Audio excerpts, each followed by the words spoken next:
Please rise. Circuit Court Branch 2 for La Crosse County is now in session. The Honorable Elliot Levine presiding. Everybody may be seated.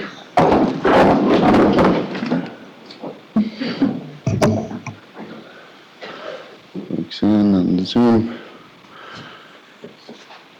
There are a couple of people on Zoom. Just media, please don't show the Zoom. That's if they have pictures up. I don't see that they do necessarily. Okay.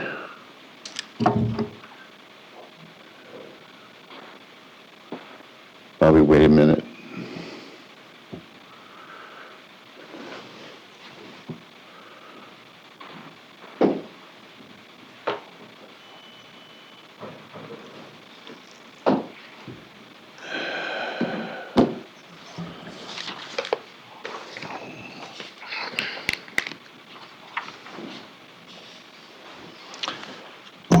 Sorry, we have to wait until everybody's present. I just have to wait for the person to appear.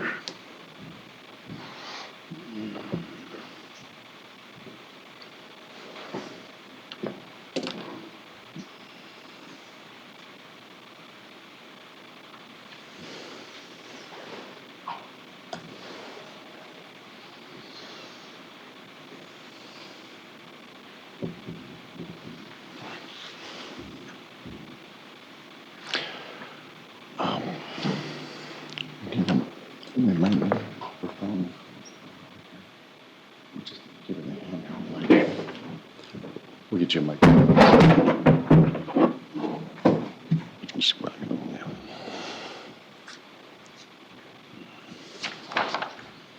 All right, there we go.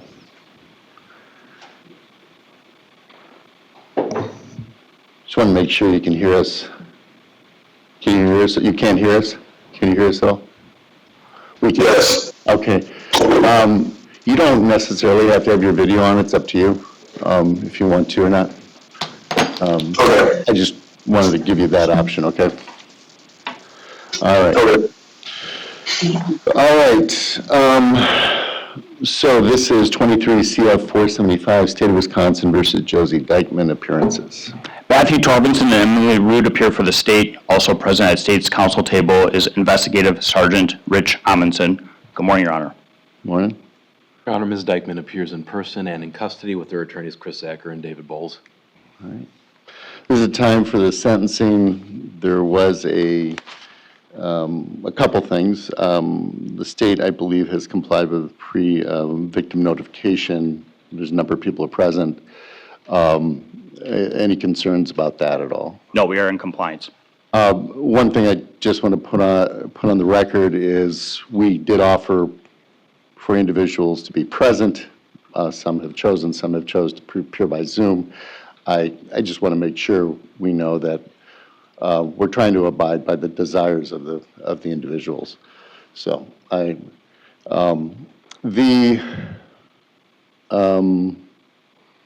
The court has reviewed, at this point in time, the court has reviewed, there was a pre-sentence investigation, which was document 588, which was submitted on July 28th. The court has reviewed that. The court has also reviewed letters submitted by the defense.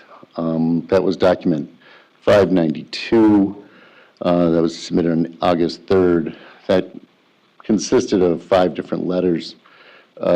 There's also document 594, which is the defense memo on sentencing. Court has reviewed that. There was and I'll address this right now, there was an error in the how the verdict was noted, and the state pointed this out. That has been changed. Count 3 was, she was convicted of a physical abuse of a child, repeated acts causing great bodily harm, not bodily harm, which it was listed under 948.03, parent 5, parent A3, which is a Class C felony, not a Class E felony. I'll also indicate that, the verdict happened back on May 15th. With the conviction in count 1 to the first-degree reckless homicide under 940.02, parent 1, which is a Class B felony, and then count 2, which is chronic neglect of a child, consequent death in violation 948.215, parent 1. Going on with what the court reviewed, also the court has reviewed the letter from the state considering similar cases under document 598 that was submitted August 5th. Then there was a victim letter by MH. The court reviewed that. That was document number 599. And then there was a document from Alexavier, which the court reviewed, document 600 on August 6th. The reason I'm listing all that, have I missed anything? I just want to make sure I've reviewed everything. From the state, no. From the defense? No, Judge. Okay. I should also say I had my own notes from testimony of the trial. I've reviewed bits and pieces of that over time. Well, I think the way we should begin is with statements by individuals, and then we'll go on to the argument from the state and the argument from defense, unless otherwise. Any objection to that?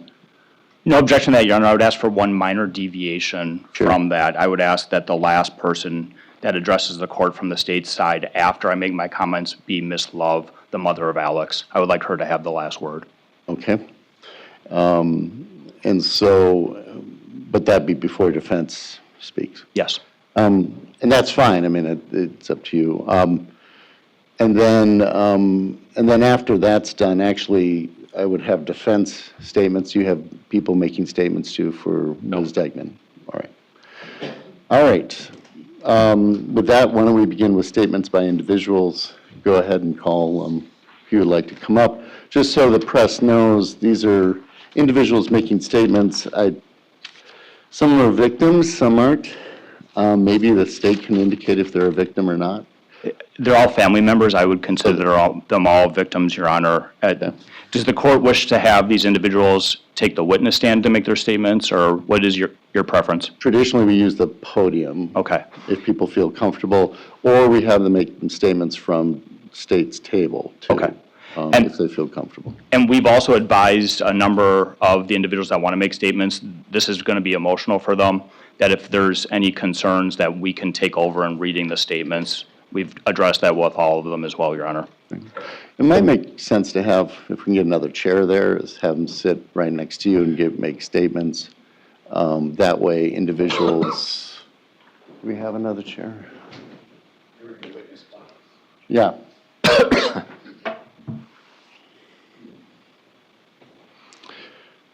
While they're doing that, just for everybody's sake, obviously this is going to be very emotional for everybody. Just to this is tragic at every level. I think I said this at the end of the trial to everybody. It's really important that we keep decorum in the courtroom. You've heard me say that before. I know it's hard, but obviously, if you're telling me something, you let me know what you feel. That's what is important. The other thing is, it's also important that when a decision is finally made, my experience, and I'm not saying this will happen here, is that people will react one way or another. I'd ask you to react as personally as you possibly can, and then, keep the decorum as best you can here. I know it's going to be difficult. So remember, we're here because a young child has died. Alexavier died. And so in respect to that, we have to have the system be in a way that's respectful to everybody.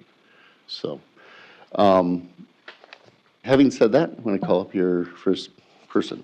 First person would be Jackie Scholl.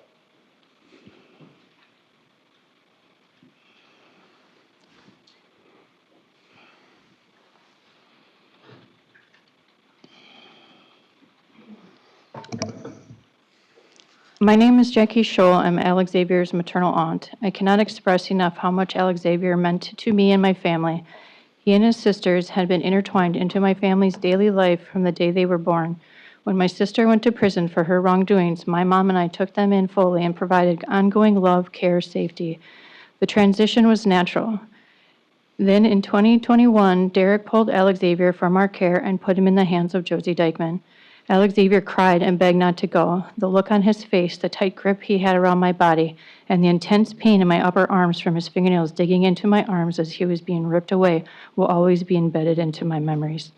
For 2 years, we reached out and expressed our concerns of abuse and neglect with CPS, the principal, and law enforcement to no avail. Josie was confronted, and through her lies, deceit, manipulation, and blaming others, she was not stopped, and the abuse and neglect continued without further ado. It is clear Josie is a victim of physical abuse, but this should not be allowed as an excuse or justification for her actions. The torture Alexavier endured was not a one-time mistake or a lapse in judgment. This occurred over a period of time. It was intentional. Alexavier was just a little boy. He was entirely dependent on her. He could not protect himself, remove himself from danger, or seek help on his own. I cannot fathom what he went through the last years of his life between being withheld from family, school, friends, having a broken femur, being pushed down the stairs, being punched, kicked, choked repeatedly. She failed to provide Alexavier with love, safety, nutrition, education, and medical care. Her actions were purposeful, thought out, and hidden from plain view. She knew her actions were sinful. The consequences of her actions are irreversible. He lost his life. He was deprived of the opportunity to grow, pursue his dreams, and experience the future. Our family received a life sentence of grief, and her sentence should adequately reflect the magnitude of that loss. Josie Dikeman's children were also victims of this tragedy, as they were exposed to this horrific home environment and were witnesses to the repetitive torture and neglect of their stepbrother, Alex. Josie's previous convictions of neglect and physical abuse in 2011 and 2013 involved a different child. This is a horrendous trend. If this case had been taken more seriously and allowed her prison time instead of probation, maybe 2013 and 2023 would have never happened. The children all need to feel safe, knowing she will remain in prison so they can have the opportunity to grow and heal. Children are entitled to safety and protection, and those who violate that must face meaningful and serious consequences. Josie should remain incarcerated to the full extent, as this is necessary to affirm her conviction of the abuse and neglect resulting in Alexavier's death, accountability, and to protect the children. This should not be taken lightly and should set a precedent. Not imposing the maximum sentence permitted by the law in this case would demonstrate failure of the court to recognize the seriousness of the offense and the suffering Alexavier endured. Thank you. Thank you. All right, I'm going to call your next person. And our next, we have Annie Anderson. She's going to read a statement on her behalf, as well as a statement from Justin Anderson.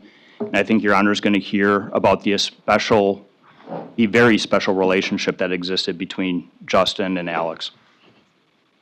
She's not here yet.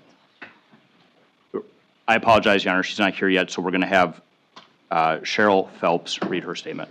Okay.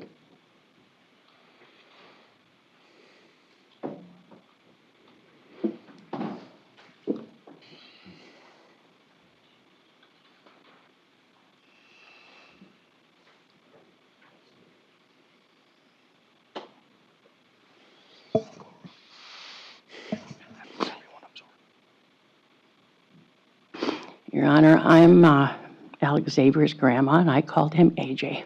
He was my little AJ. AJ lived in my home with his, he lived at my house and had his own room, even a red car bed. Red was his favorite color. He would also stay at his Aunt Jackie's a lot. We did a lot as a family. A lot of family activities. AJ loved his older sister, Aubrey, and called her his big sissy, and his baby sister, Azalea, brother Junior. AJ was born July 10th, same day as one of his cousins, and 8 days before one of his other cousins. They were the Three Musketeers. When you see one of the boys, you most likely seen the three of them.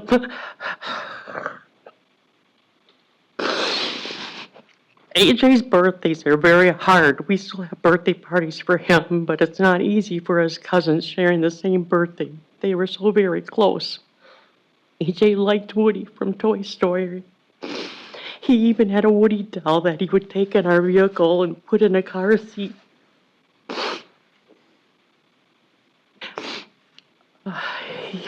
He picked out a Woody backpack for school. He was so proud of that. AJ also liked Lightning McQueen, Spider-Man, playing with cars, running, playing basketball, making tents in the living room, dancing, playing games, loved going to watch his uncle race, especially Uncle Justin. That was his buddy. He and AJ would say how, now buddy, don't hit the wall or don't have a flat tire. Uncle Justin meant the world to him. AJ loved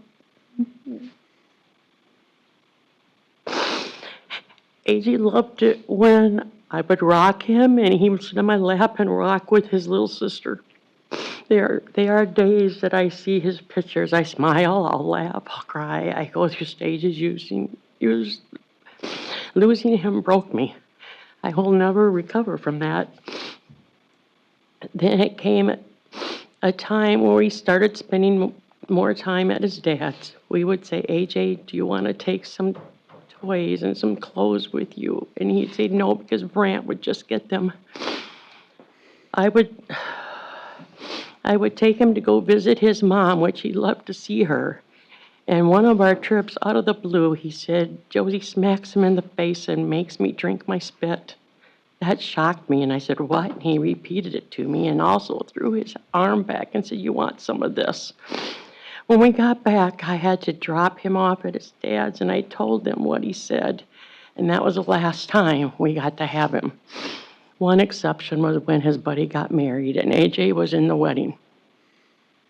AJ was able to be there, but not very long. He wasn't able to finish taking pictures, eat, or be there for the reception. This was the last time our family got to see him running around playing with his cousins, his best friends. He didn't want to leave. We had a tree for AJ at the place. We as a family got to see him happy for the last time. We go there a lot. We miss him so very much, it hurts. I still will collect Woody things and Lightning McQueen, and I have his pictures and butterflies all over my house. I will never forget when he told me, Grandma, they won't let me go with you. I said, I know, honey, and we're trying so hard. So hard to get you back. His eyes were so swollen and red, bloodshot, like we were told he got bug spray in his eyes. We did try very hard to get him back. Grandparents have no rights, even though his sister still lived with me. I can't imagine what AJ had to go through, the terror and the fear, the pain. For over 2 years of his little life, his siblings that he lived with at that time, what they had to witness, what a nightmare. They were victims too. His sisters that he didn't get to see, our whole family he didn't get to see. He had to feel like we abandoned him. We tried very hard for over 2 years to get him back. We love our AJ and miss him so much, and we are heartbroken and will never get over him being murdered and beaten in hot sauce, etc. over a long time of his last years. AJ wasn't able to grow up, do what kids do, teenagers, and be an adult, have a family, search his dreams. He got a life sentence, and so did we. Josie should get the max. This isn't the first time she has hurt a child. She should not be around any child. The trauma she caused her own children, to have them see a lot of what she did to AJ. We miss and love AJ every day. He should still be here with us. Justice for Alexavier, AJ. Thank you. Thank you, ma'am.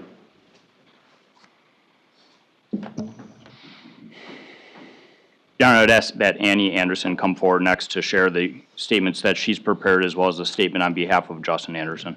Okay, thank you.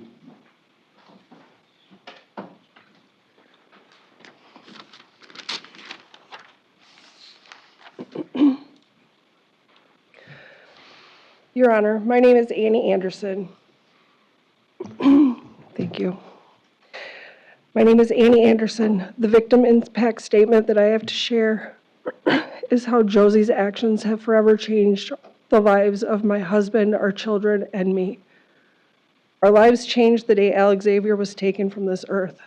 The last day my husband got to see his buddy was at our wedding. We never imagined that this would be the last memory with AJ. The fact that we were never allowed to see him again has been devastating. Since losing him, our family has struggled with overwhelming grief, depression, anxiety, and heartbreak. There isn't a day that goes by that we don't think about him or wonder what he endured. As a mother, I have to answer questions no parent should ever have to answer. How do I explain to my children why their cousin was hurt?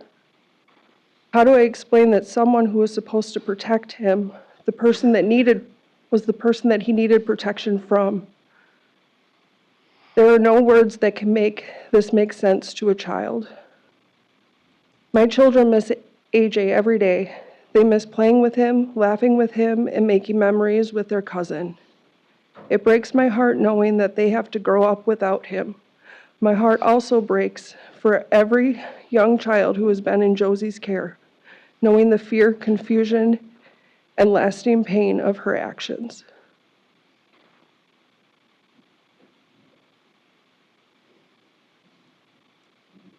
I cannot begin to imagine the fear AJ felt in her care. What is so difficult to understand is how someone could torture a child behind closed doors while presenting herself to the world as a loving mother. A loving mother protects children. She comforts them. She makes them feel safe. She did the opposite. She became a danger to every child who depended on her. She took away a piece of our family that can never be replaced. AJ was priceless, yet she treated his life though it had no value. Instead of directing her anger where it belonged, she took it out on a little boy who had done nothing wrong. AJ became the target of emotions that were never his to carry. The AJ I remember was happy, silly, and full of life. He loved to play outside. He loved watching his Uncle Buddy race. I still remember how happy he was the night that he won a new bike at the racetrack. I can still hear his giggles and his jokes he would tell. He had the biggest heart and had so much love for everyone around him. He deserved to grow up surrounded by love, safety, and people who cherished him. Instead, she broke that sweet, innocent little boy. She took away his spark, his joy, his sense of safety, and ultimately his life. As difficult as it is to say, I know that holding on to hatred forever will only continue to hurt me and my family. For my own peace, I know that one day I can truly forgive her, not because she deserves forgiveness, and not because what she did can ever be excused, but because I refuse to let her actions continue to plague our lives forever. Forgiveness does not erase the accountability. It does not erase AJ's suffering, and it does not lessen the sentence she deserves. Justice is still necessary. My hope is that today's sentence is one step toward allowing our family to begin healing. Nothing will ever bring AJ back, but knowing that she will never have the opportunity to harm another child will give us a measure of justice as we learn to navigate through life while carrying AJ's memory with us. For these reasons, I respectfully ask the court to impose the maximum sentence allowed, not only because of what she did to AJ, but because every child deserves to be protected from someone capable of such imaginable cruelty. Justice cannot undo what happened, but today I ask the court to speak for AJ by ensuring she never has the opportunity to hurt another child again. Your Honor, I thank you for allowing me to share how AJ's loss has affected our family. And before I continue, I would like to read my husband Justin's victim impact statement. While we've walked through this grief together, AJ was his buddy, and the bond they shared was one of the greatest joys of his life. His perspective is different than mine, and I respectfully ask the court to hear his words as well. Okay. Thank you.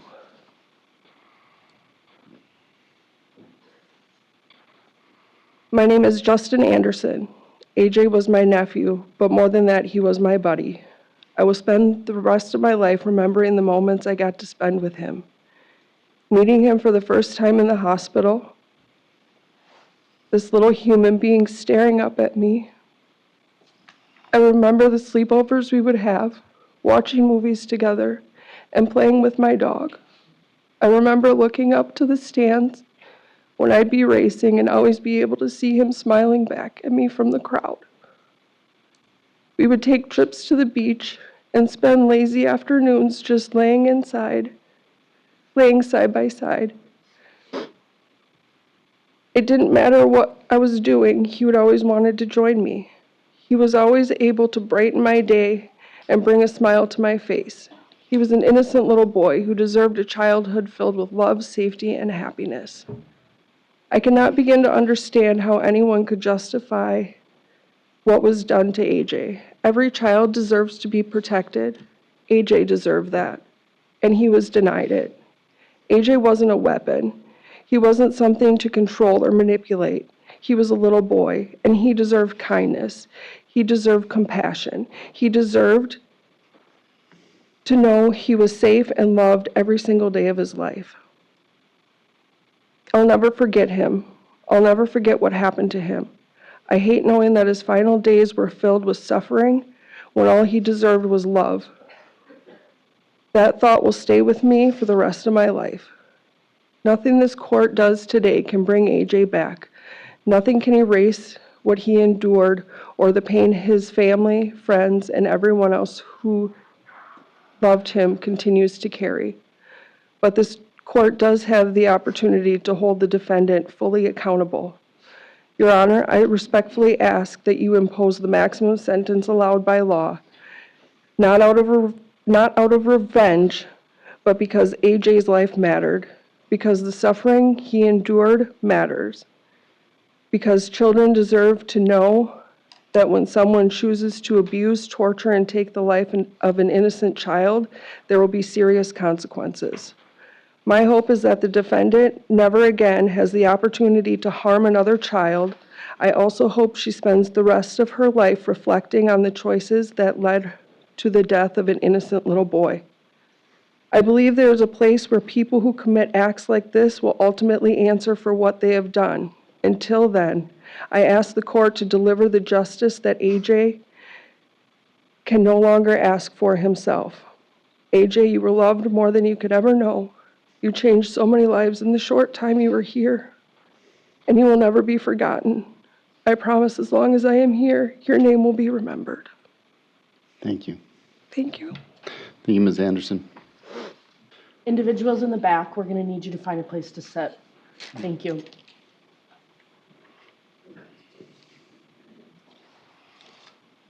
Thanks.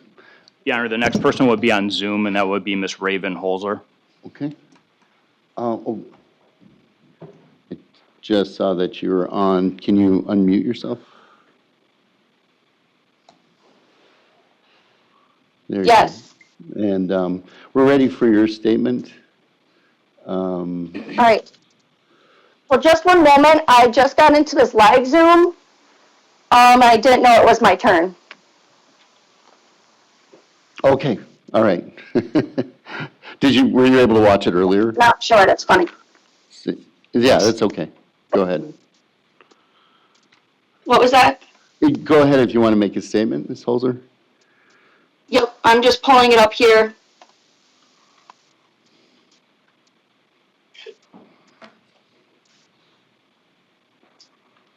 All right.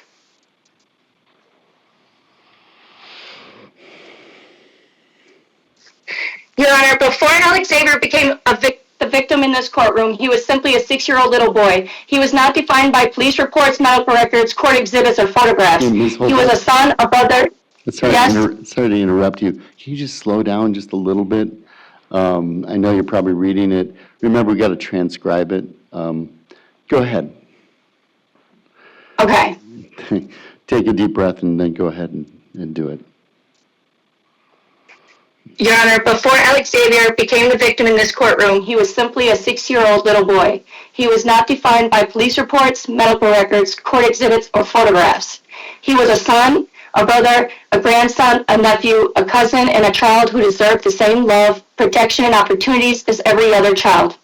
When I think of Alexavier, I don't think first about how he died. I think about how he lived. I remember his smile, his gentle heart, and the kindness he showed to others. One of my favorite memories is from the summer of 2022 when he met my infant daughter. Although she was only a few months old, he immediately smiled at her, called her beautiful, and told us how cute she was. The small moment perfectly captured the kind of child he was, kind, thoughtful, and full of innocence. That is how I chose to remember Alexavier, not as a victim or a homicide case, but as the little boy who deserved to feel safe, to be loved, and to grow up surrounded by people who protected him. Like every 6-year-old, Alexavier should have been making friends, celebrating birthdays, discovering his interests, and dreaming about his future. Instead, those dreams ended before they ever had the chance to become reality. We were not only robbed of the little boy he was, but of the young man he would have become. Our family will never celebrate another birthday with him, watch him graduate, see him build a career, or witness the life he deserved to live.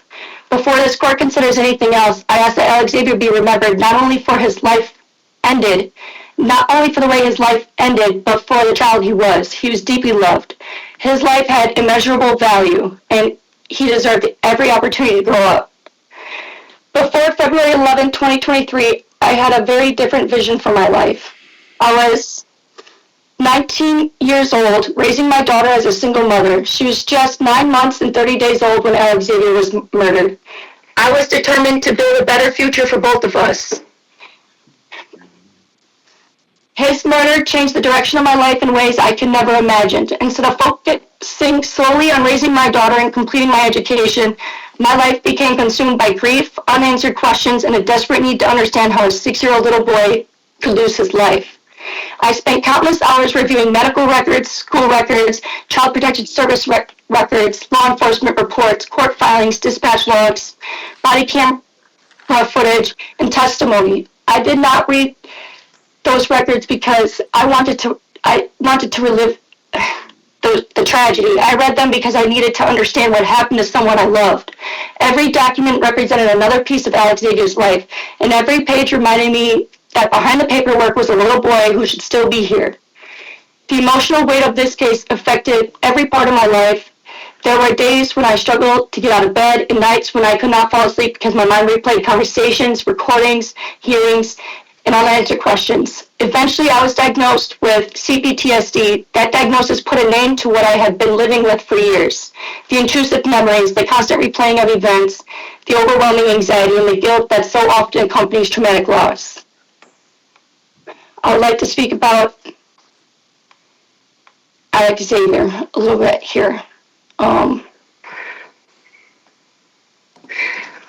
me and for my family,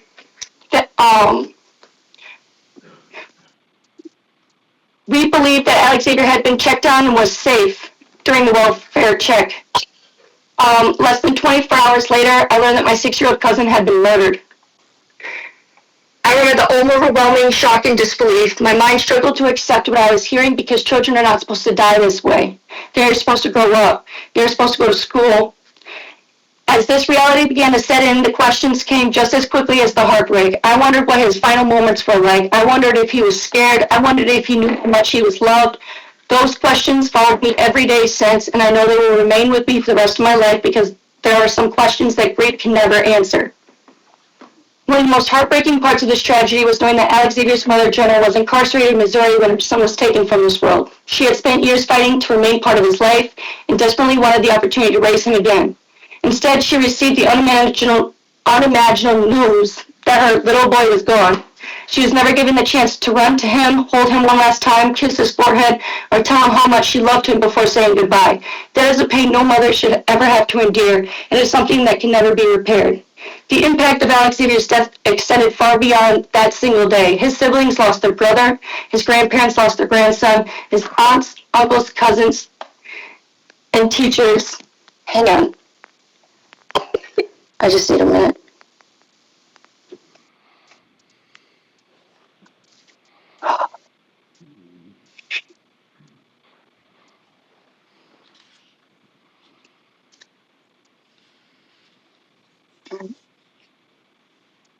Yeah.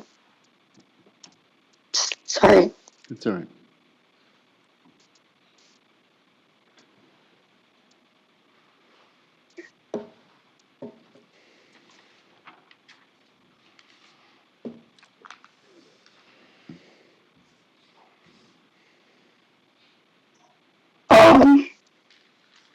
Just gonna start here. As I stand before this court today, I'm not asking for vengeance. I'm asking for accountability. There is a profound difference between the two.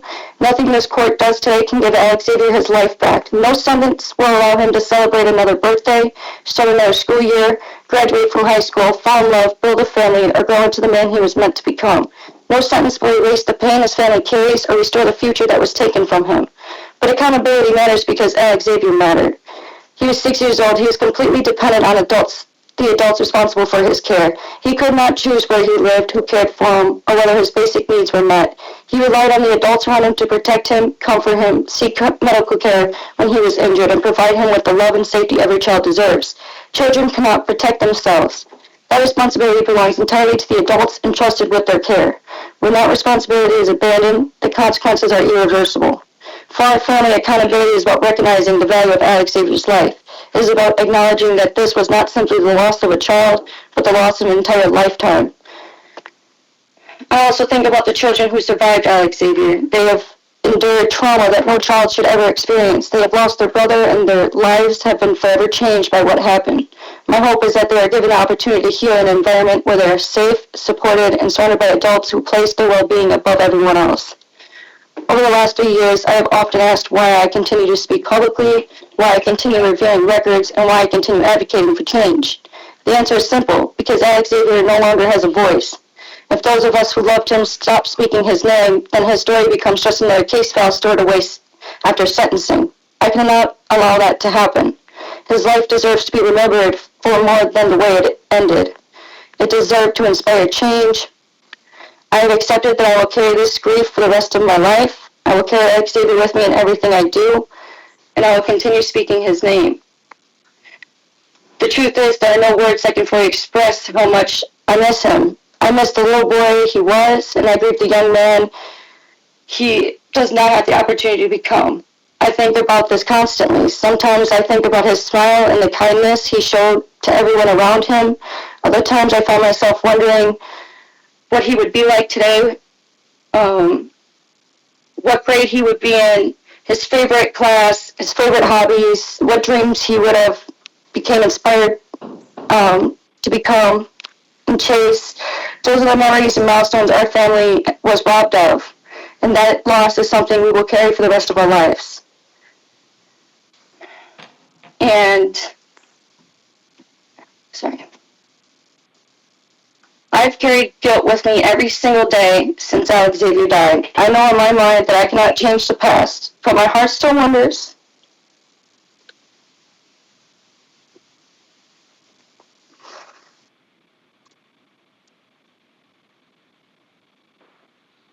whether there was something more I could have done.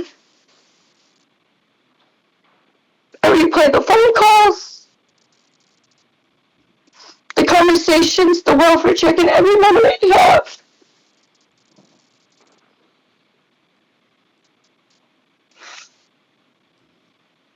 Loving somebody after they are gone often means carrying those questions forever, and I suspect they will remain with me for the rest of my life.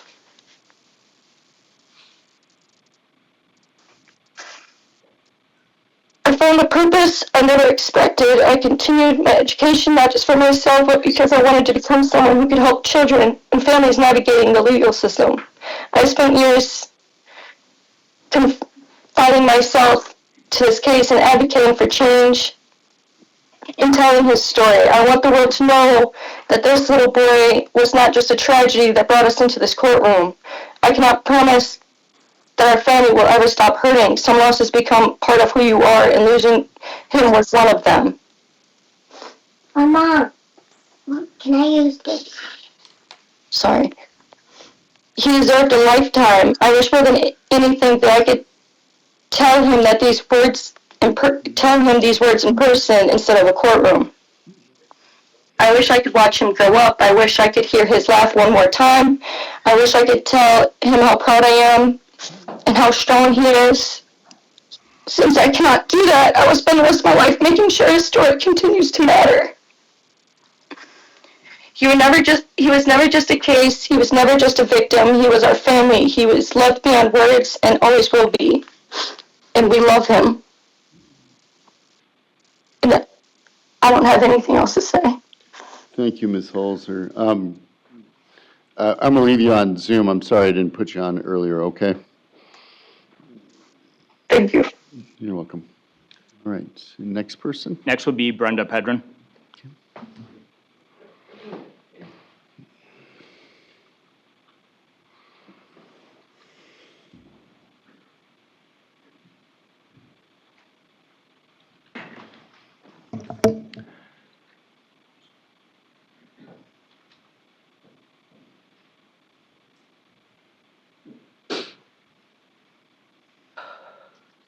It's okay.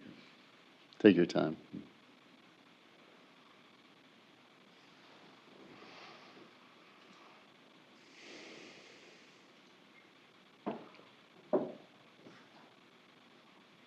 My name is Brenda.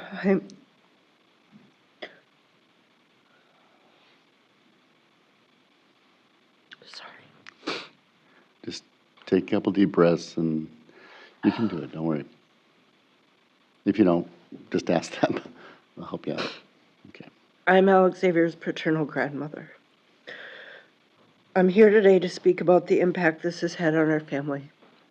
I want the court to understand the emotional trauma this has caused and how our lives are forever changed because we lost a member of our family, Alexavier J. Pedrin. That day was the worst day of my life. Arriving on the scene, hearing he was dead, hearing that the house his little body was still in was a crime scene. Having to tell my son that his oldest son was no longer with us. Watching the light in his eyes disappear in that moment. Seeing a pain in his face that I'd never seen before, and I never want to see on the face of anyone I love again. Hearing the screams of family members as we told them he was gone. And it didn't end there. Those screams have stayed with me. The look on my son's face is embedded in my mind. Every day since, we have been trying to figure out how to live without Alexavier. Watching everyone try to adjust to this loss has been incredibly hard. Our family lost not only a son, but a sibling, a grandchild, a cousin, and a nephew. Our family is left with a space that can never be filled, and every one of us feels that absence in our own way. Alexavier was loving, funny, and protective. He had a laugh that could fill a room and a smile you couldn't ignore. He would have been 10 this July, getting ready to go into the 5th grade. Now videos are all we have left. They're the only way we can still hear his voice, hear his laugh, and see his smile. Instead, we're left thinking about everything he will never get to experience. He'll never have an 8th grade graduation. He'll never go to prom or homecoming. He'll never graduate. He'll never become the police officer he dreamed of being. Those aren't just missed moments. That is an extra life, an entire life that was taken, and a future our family will never get to see. This loss has changed who we are as a family. It has changed how we feel, how we live, and how we see the world. It is something we will carry with us for the rest of our lives. Because Alexavier's life was taken from him, he will never have the chance to grow up, to live his life, or to become who he was meant to be. For that reason, I am asking the court to impose a sentence that ensures that the person responsible, Josie Dikeman, will never have that same freedom again. A life was taken. That should be reflected in the maximum sentence that the law allows. Thank you. Thank you. Any, Next would be Brittany Hoops. okay.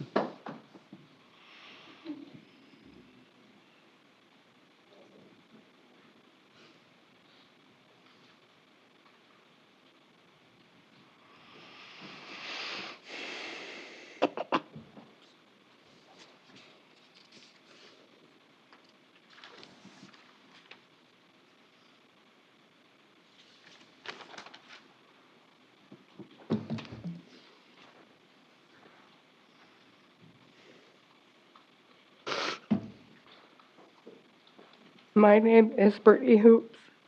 I am the paternal aunt of Alexavier J. Pedrin.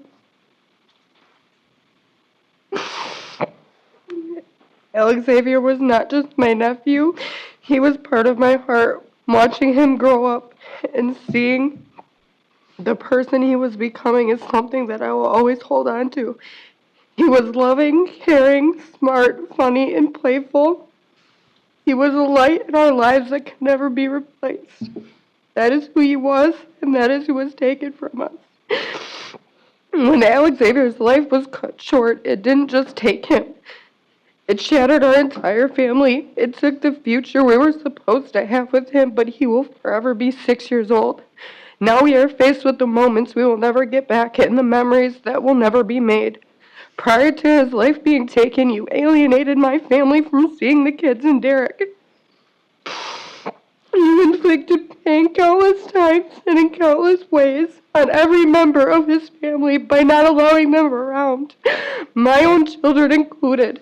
The last time we were allowed to see him was August 6, 2021. That was 1 year, 6 months, and 5 days before you took his life.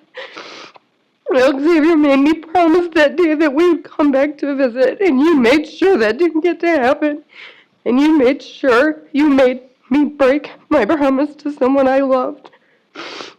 The morning of February 11th, 2023, my husband, my younger brother, my oldest daughter, and myself seen the emergency vehicles and police at the house.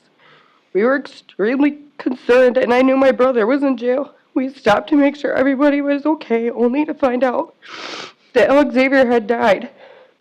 The pain of telling my brother that his son had died and watching everything in his light leave his eyes, having to tell him through the glass of the jail, and not being able to hug him forever gives me nightmares.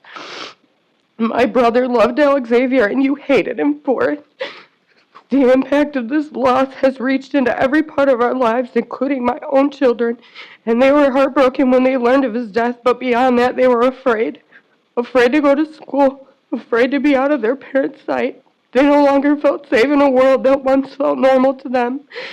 And for my youngest daughter, this is a loss that's something she will carry in a very specific and painful way.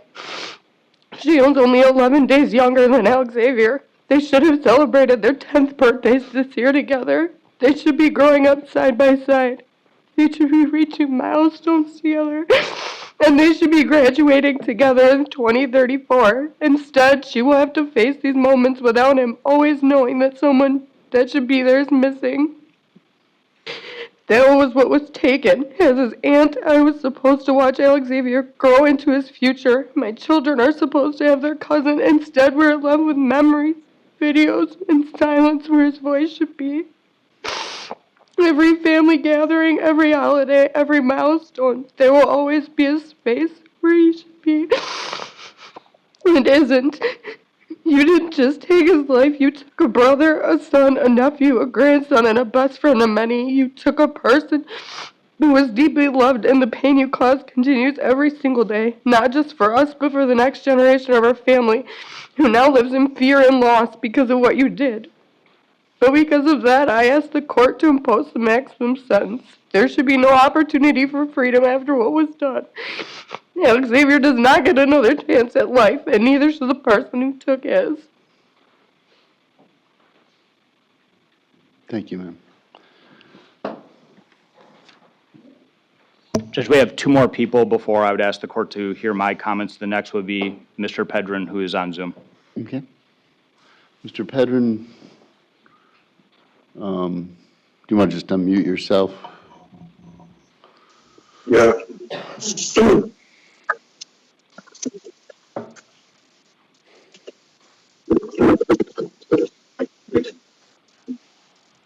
Alex was a very, very sweet boy.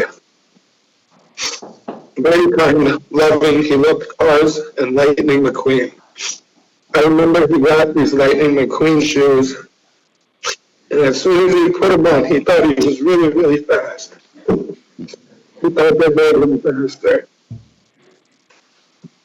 He loved the toy store, mainly Woody. He loved riding his bikes with his brother and playing with his sister. He would have given the shirt off of his back to anybody. He loved being in the garage with me and helping work on things. He loved racing and race cars. Him and his brother loved riding their bikes down big hills and building jumps together. He loved having fires. He was funny. He would always dress up in his Chase from Paw Patrol costume and act like he was a police officer and pull his brother over on their bikes. He was an amazing kid, and we will never forget you, Alex.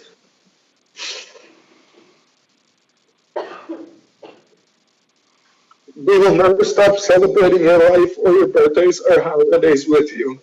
We always look up to the sky for you and look for you in the form of a cardinal so that we know you are there with us.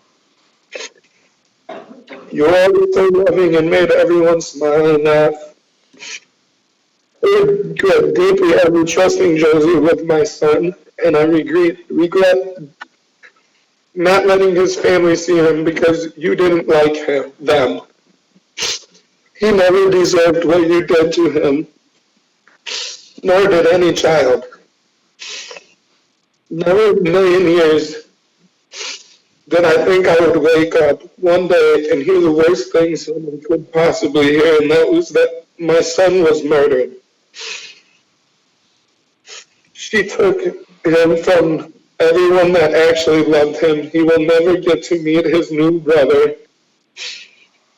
He will never get to watch his brothers and sisters grow up, be happy.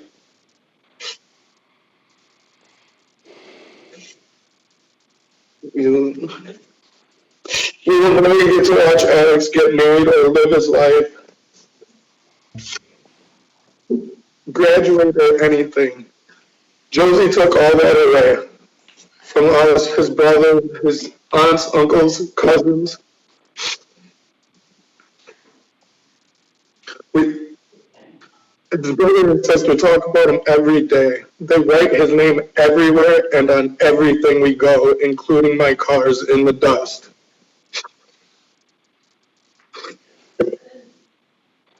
We miss you so much, Alex. I think about you every day, buddy. I just want you to impose the max penalty for her. Thank you. Thank you. And your next person? Major asked that his statement be read into the record. Judge, I'm Major. I miss Alex every day. He was probably the best of the bunch of us, and she lied about what she did to him. It hurts. A lot of things still remind me of him, and when they do, it just hits me hard. I get so upset inside. I know it wasn't my fault, but I still blame myself for not being able to stop it. Some nights I cry so hard about him being gone and beat myself up over it. I couldn't save him. This messed me up in ways that won't go away. It follows me into school and everyday stuff. I fell behind because my head's been somewhere else. She put Alex in a place no kid should ever be. I saw things that broke something inside me, and you can't fix that. I want her in jail. I want her far away from me, my family, and every other kid, so she doesn't get to hurt anyone else. Thank you, Major. Thank you. We'll just put it on the record. That's document 599 also that's in the file.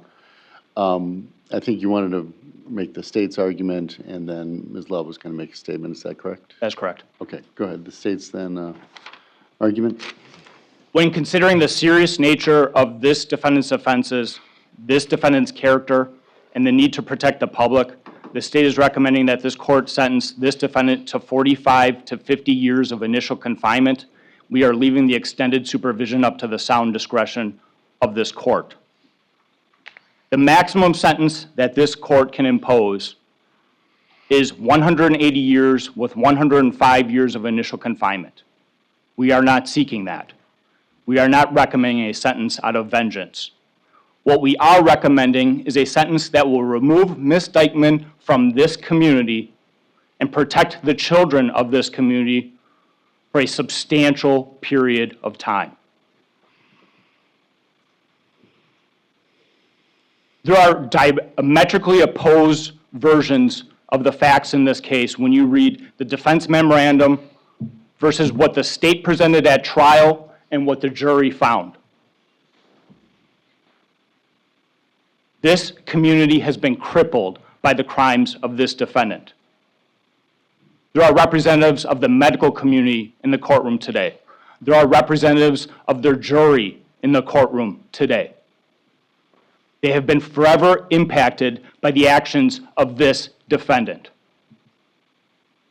The defense tries to sell this court on a version of events that Alex somehow got into the medication on his own. That is not what the jury found. The jury found that it was the criminally reckless conduct of this defendant that caused Alex's death. Her conduct. It is understandable why the jury didn't come back guilty on first-degree intentional homicide, because to do so they would have found not only that she drugged Alexavier intentionally, but she did so to take his life. What is clear is that she did drug Alexavier intentionally to quiet his cries after she mercilessly beat him. How often does this court see a case in which a person could have died two different ways? The only reason Alex didn't bleed to death is because the Xanax stopped his heart. The only reason the beating didn't take his life is because the drugs took it first. How cruel to beat the life out of a child and then to drug the child so that you don't have to listen to the ramifications of your own actions. This court has two options before it today. It has the ability to accept what the defense is saying, or it has the ability to wholly reject it in its comments and in the sentence that it hands down. We are asking this court to tell this defendant that you see her for who she is, that you know what she did, that you agree with the verdict of the jury. I thought about putting up the photographs of Alex's body at autopsy, especially after reading the defense sentencing memorandum when they say that there was no intent to cause bodily harm. I'm not going to do that because doing so would traumatize everyone in this room one more time. Those pictures are etched in my mind. I think they are etched in everyone's mind who bared witness to the testimony and evidence in this case. But if this court has any question about her intent, I ask this court to look at those photographs one more time. If this court has any question about her intent, read that autopsy report one more time.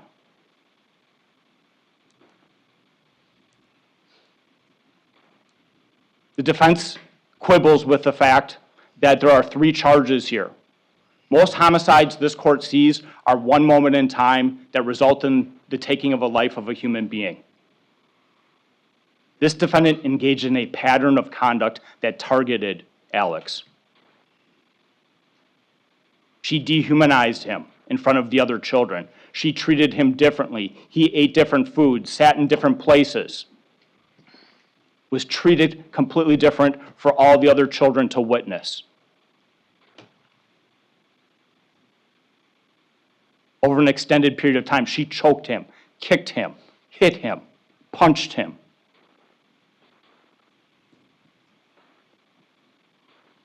This was not one moment in time that resulted in the taking of Alex's life. This was a pattern of behavior that targeted a 6-year-old child. A 6-year-old child who had the ability to perceive everything that was being done to him. So many of the homicide cases I handle involve infant children. And the one, if there is a blessing with those cases, is that they can't fully comprehend everything that's being done to them because they are so young in their developmental age. Not so with Alex. Alex knew what was being done to him. He felt those blows. He looked at this defendant's eyes. He felt terror in those moments. That was his life. In getting to know the family over the course of this trial, and especially last night, one of the comments made by the family today stuck out to me, and it's something that I heard before. When they wanted to give Alex something for him, he said, no, because if I take it home, it becomes Brantley's.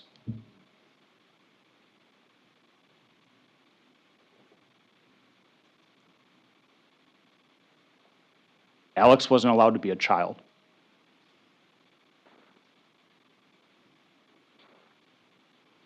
Not only did this defendant beat and drug Alex, she staged a scene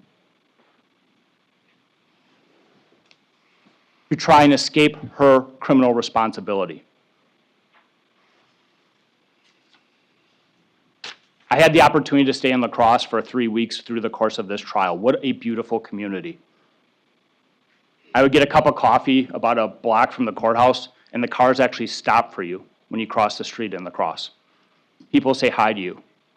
Despite the large area, it feels like a small town where everybody really cares about you. La Crosse is a special place.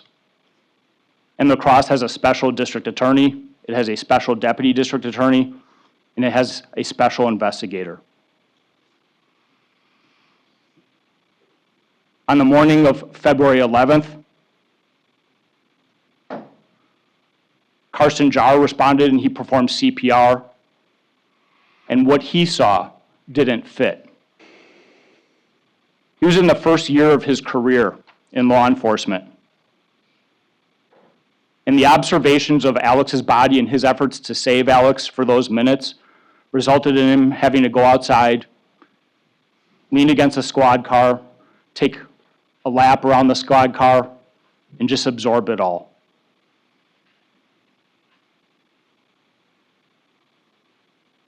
There's Joseph Kernine, who responded one night previously, the last person from law enforcement to see Alex alive.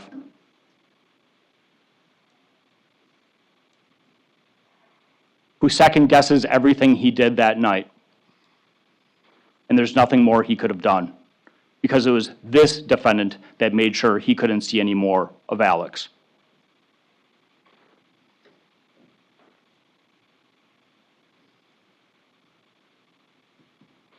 It was a deputy district attorney that responded to the scene along with investigative sergeant Amundsen, who observed the body and knew that there was so much more that happened to this child than just drugs getting into his system. Thank goodness the deputy district attorney to my right set up the forensic interviews of Major and Brantley. Children who continue to be attacked for providing the truth. I think about those statements and how critical those statements were. They were separated that evening, put in different homes with different caretakers, and they both talked about what this defendant did. My God, the parallels in those statements.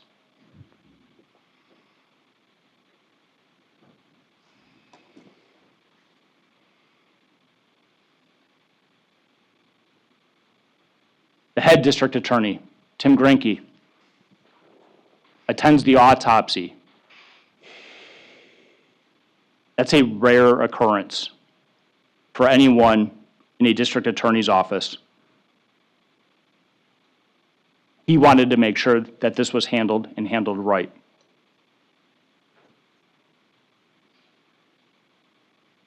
During that same time frame, this defendant's deleting videos, hiding evidence, doing everything she can to escape her criminal responsibility for these actions.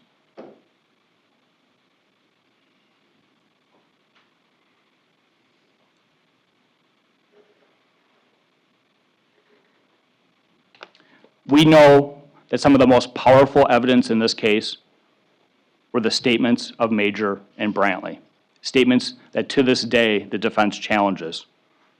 Statements that the defense at trial thought were so remarkably consistent that they had to be coached and interviewed in advance, which is ironic when you consider the fact that this defendant rehearsed her testimony every week with Mr. Zacher.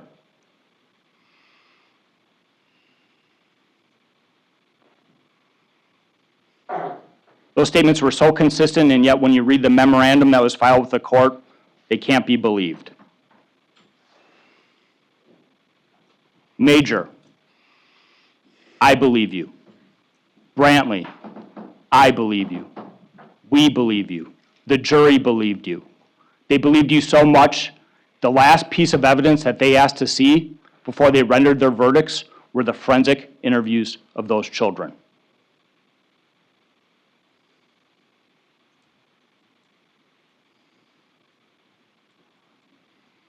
When we look at the gravity of this defendant's offenses,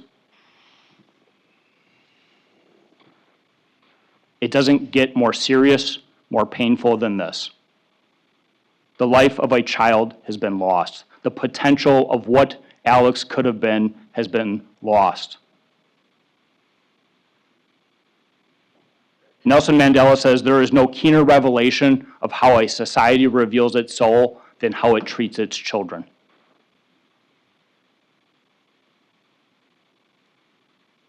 Alex was the most innocent of innocents. When this court considers the crimes, this court must consider as an aggravating factor under 973.017 parent 6 that this defendant was a caretaker.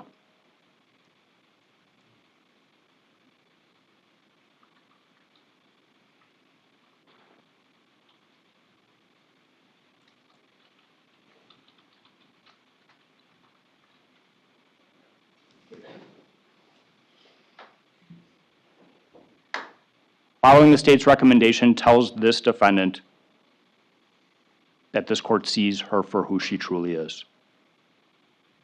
When we look at this defendant's character, this court is aware of her prior record. It is nevertheless worthy of talking about. During the course of this investigation, I think it's important that children that this defendant babysat for years and years ago came forward and wanted to talk about how she harmed them.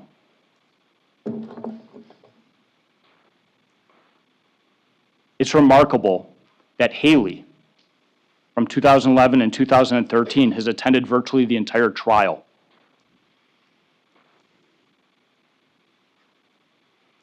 In 2011, she suffered a traumatic brain injury and skull fractures from what this defendant reported was a fall downstairs. Medical experts who have reviewed that have said that it was concerning for abuse. This court is well aware of that based on the Daubert hearing that we had with Kristen Anikes. Charges were issued against this defendant, and this defendant received services through the child welfare system.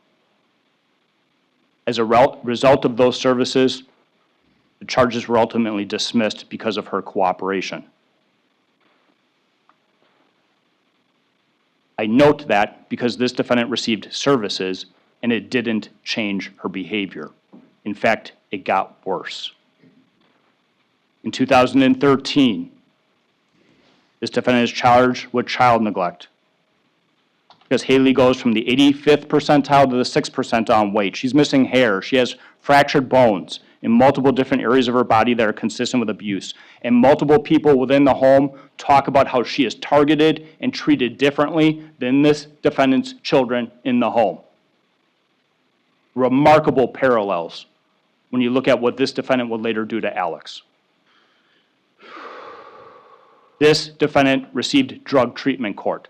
This defendant received services from this community.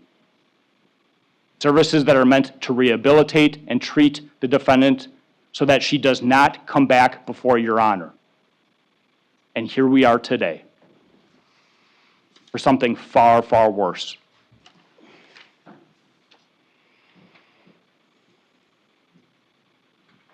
There were comments made through the course of this investigation, and one sticks out as haunting. It's from Dr. Allison Glowacki.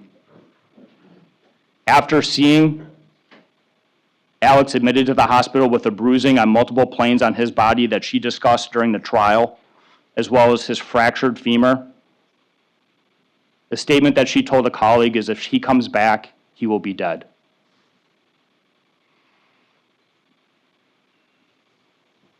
Those words are hauntingly prophetic.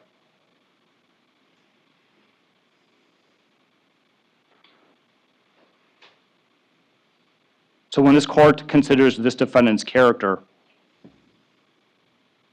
the pre-sentence investigation outlines her criminal record, but she has received services twice, and twice she has not been rehabilitated. Each time, her conduct has gotten worse.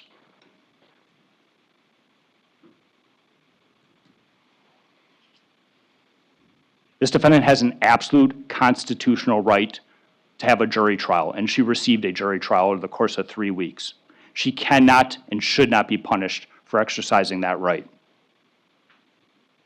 But this court can take into account her conduct at trial and her lack of acceptance of responsibility. There is no acceptance of responsibility here. None. That makes her all the more dangerous.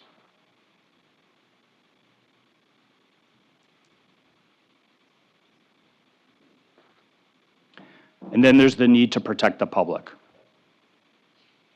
This case screams out for specific deterrence and punishment.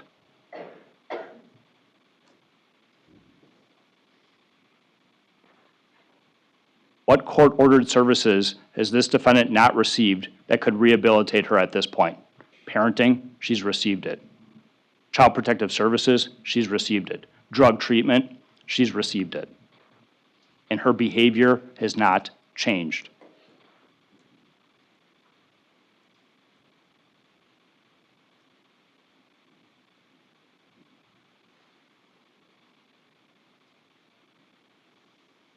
This case cries out for specific deterrence and punishment. It also cries out for general deterrence.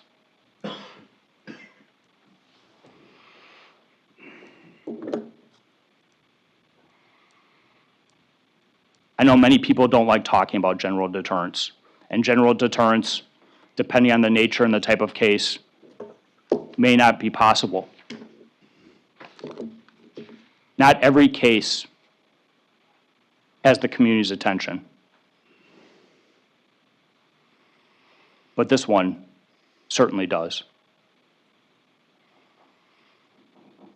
And that's an opportunity for this court to talk about what children mean to this community.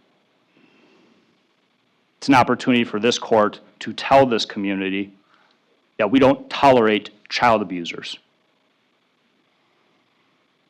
It's an opportunity for this court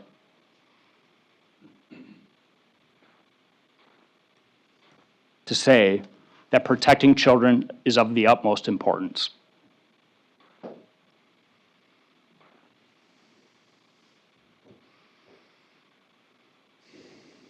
Your Honor, based on all the factors before the court, I'm asking this court to tell this defendant that you see her for who she is, that you agree with the jury that she targeted Alex, that she almost took his life through her abuse of Alex, only to finally take his life through the drugging of Alex, that she staged the scene to try and escape responsibility. And all of that deserves consecutive sentences because it's consecutive, different, painful, horrific, tragic conduct that no innocent child in this community deserves. For that reason, I ask you to follow the recommendation of the state. I'd ask that the final words be from Ms. Love. Okay. Do you have the microphone? Okay. Sorry. Go ahead, Ms. Love. The day Alexavier was born, Aubrey held him and started crying. When I asked her what was wrong, she replied, "Tears of joy, Mom, tears of joy." The day the jury came back with guilty verdicts on all 3 charges, Aubrey and I looked at each other. Tears of joy. That's the only real feeling of joy we've had since you took my son from us. You not only took his life from me, but his siblings, his aunts and uncles, his grandparents, his cousins, his friends, his classmates, extended family, and the world. My son was always so full of life, so happy, well-mannered, smart, caring, and spread his love to everyone.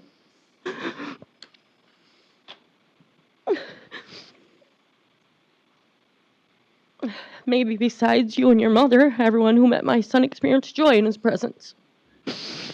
The torture you put my son through for your own demonic self is just pure evil, and I hope the judge sentences you to the max prison sentence possible, and I hope you take that experience with the same love, care, support, and treatment you showed to my son. Hell on earth. And since you still have a life to live, unlike the one you took from Alex, you best be thankful that you get to still wake up and breathe every day, that your family still has a living child, that your brother has a sibling, and you have gotten away with your lies and abusive behaviors far too long. When you abused Haley, you got away with drug court. That's it. What a slap on the wrist. The girl still lives with issues every day, but I'm so grateful she was lucky enough to get away from you. Unlike my son, why is it that you target other people's children? Why the horrible acts you perform? How? They're so disgusting. Starving him, making him wear diapers, putting hot sauce on apple wedges and forcing him down his throat.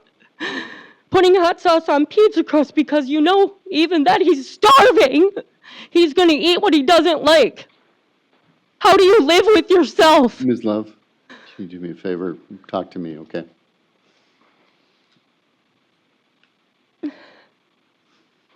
It's disgusting. How many kids fall down the stairs? Why so mean to children? My son had a broken pelvis, broken femur, broken fingers, head fractures, bruises everywhere.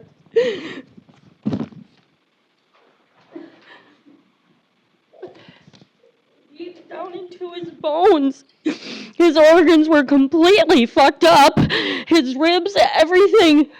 You literally beat him to death, but not before you would aggravate every bone on his body, bending his legs to his head, stomping on him over and over as if letting him have time away from you would even be an option. You wouldn't allow him to school. You kept him from an education, friends, playtime, and food. You always played the victim. Oh, poor you. The beatings you lived through, my God. I hope the next time I hear about a TBI is when you actually are a victim of an experienced one. I hope you experience every bit of pain and maltreatment you caused for my son. My son was a great kid. How could you even hurt a child, especially to the extent? And then lie and play the victim, cover it up. How do you live with yourself? My family and I, we all begged for Alex to get to come home. But you just controlled and wouldn't let that happen. I knew you were so serious about hurting my kids when we were in Missouri. When you came into my house and attacked me with the bat, breaking my arm and wrist, while walking away you said you were taking my kids and I would never see them again. And then I grabbed the bat and hit you with it, because I'll be damned if your abusive ass was taking my kids anywhere. And damned I am. Because 42 days before I was released from prison for an assault charge due to pressing charges on me and me owning up to my wrongdoings, unlike you would ever do, my son's life was taken by your demonic behavior. And why? You play like you were the only victim. How when we were treated at the same hospital and you were so scared of me but yet bailed me out with my own card the next day and continued to live with me until my money was gone. You were no longer able to use me, so you changed. You started telling lies to everyone, started playing this victim role, manipulating everyone. It's sad to say that I'd like to really call you a dumb bitch, but for the shit you've done and gotten away with, the people you've manipulated, your lies, you're actually smart. Psychopathic smart. It's gross how you decided to use it, to be honest. I remember Alex's 5th birthday. Aubrey went to your residence with a hammer, brass knuckles, pepper spray, and a rape whistle. When asked why she thought she needed to take those items, she replied with, "They're in my backpack because nothing is going to stop me from seeing my brother." She was so scared of you. Why would a child need to use those items in her backpack to feel safe? I was able to call Aubrey's phone and I talked to Alex. I remember his sweet, innocent voice. It plays over and over when I reminisce on the last conversation we had. "Mom, when are you coming home? I don't want to be here." "Soon, buddy, real soon. Before you know it, you'll be with me and your sisters. Okay? I can't wait for you to hold me." I said, "Alex, when Mom comes home, I'm going to get you and you never have to go back there again if you don't want to." He said, "Are you going to hold me?" I said, "Yes."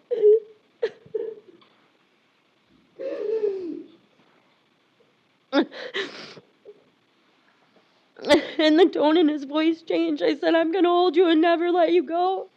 And happier and more hopeful, he said, "Mom, I can't wait." I said, "Me neither. I love you and miss you every day." I never thought that I'd be waiting forever to hold him again. I never thought that he wouldn't be home with me and his siblings again. He used to play with his cousins all the time. They shared a birthday, and one birthday just a week later, we threw a big party.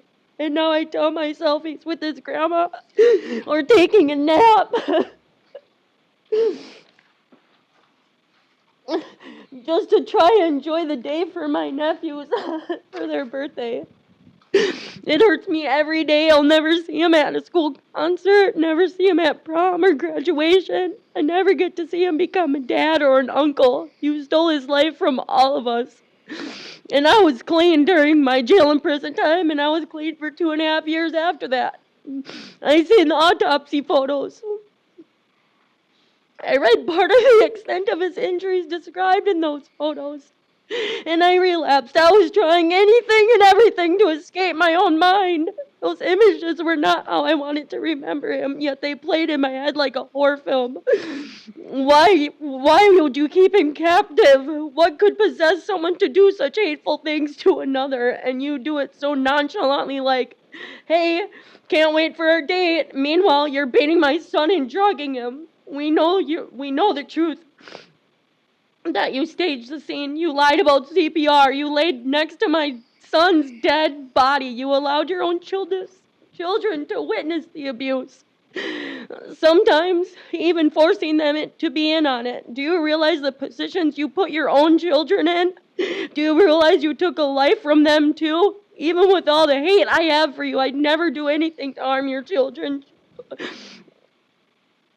or have your kids in the environment. They should never have to fight to get out of a life. Instead, you fight to keep them living in hell every day. You sit there in your chair and pretend to cry as a way to manipulate your children while testifying. I'm glad your children were strong enough to speak the truth despite your manipulation attempt. I got to know your kids. And they got to know me. And I'm thankful for that. I'm happy you haven't hurt them to the extent you did, Alex. We often share memories of their favorite brother, my son. And the bullshit you shared, like Alex's favorite color being blue. I don't know if you did that to spite me or what, but everyone knows damn well his favorite color was red. He looked up to his big sissy, Aubrey. He loved riding his bike and anything close to Uncle Buddy, my brother Justin. He loved watching my brother race. He loved the weekends when Buddy would stay over and teach him things. He loved basketball. He loved ranch. He loved helping adults with any task they were trying to complete. He loved his Aunt Jackie and swimming at her house with his cousins. He loved helping Buddy and Uncle Seth fix cars. He loved to do anything Sissy was doing, and he loved keeping his baby sister Azealia safe when we went for walks. He held her hand. He was his buddy's #1 fan at the races. He was the sweetest grandkid, and he loved his grandma Cheryl, and he loved that she loved him. And was nice, because being forced to call Becky grandma, he stated she's not a real grandma. She doesn't love me. Only Grandma Cheryl is nice. Grandma Cheryl loves me. Crazy how you and your family forces children to call you by the name you choose just to look good to the community. Like you forcing to call you Mom multiple times when Alex was alive and my family's still able to take him, mind you, only when they'd pay you guys a cost designated by you, then he was allowed to leave.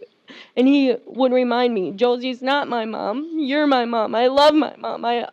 And I'd always say, I love being your mom and I love you. And he'd say, I know, I love you too. And guess what? You got a friend in me, Mom. Always like it was. His pal, the Sheriff Woody, would say. We'd smile and cuddle, and he'd say, I love you to infinity and beyond. And of course, was also a huge fan of Lightning McQueen. Definitely his favorite movies. He never got to experience life fully. You already experienced more than he has. Life is a blessing. And I hope you get it. I don't care what the PSI recommends or what the state is asking. I'm asking the judge to please give her the max on each case consecutively. And I hope that Josie finds that as a blessing, because behind bars, you should be thankful that you breathe every day. You're fed every day, medicated at the appropriate dose. You get to seek medical treatment as needed. Education is offered. And there's cameras, but not one from your bed to your food. And if there's a threat to your safety, you're removed. Risk is relocated. Your health needs are met. Food is provided. Education is available, and you're safe. None of which my son got to experience in your care, where you manipulated others and forced him be kept. I wish you'd be sentenced to your own treatment, but that's not an option. So, Your Honor, I'm asking for the max today for the safety and security of any and all children she could come in contact with and the individuals she could manipulate. We have a tree for his memory, placed in the last place he got to take pictures with his sisters, where he was like a miniature groom at his buddy's wedding. And the growing of the tree is the only growing old we get to see now. We throw birthday parties, we gather at his tree, we water it, plant flowers, put cars, stuffed animals, headphones, so he can still play, cuddle, and listen to music. Make the area look good so when others see it, they smile. That's what my son would do for others. He'd make them smile. He would always tell Joke, hey, I must ask you a question. Never mind, I'll shave it for later. Hey, Mom, why does a soldier flush the toilet? It was his duty. Ha ha ha. He was always being so goofy. Trying to make the next person laugh or smile. He enjoyed singing his favorite songs, and now his younger sister sings songs about hoping he's dancing in the sky. And how lucky the angels are now that he's in heaven. Is it peaceful? Are you free?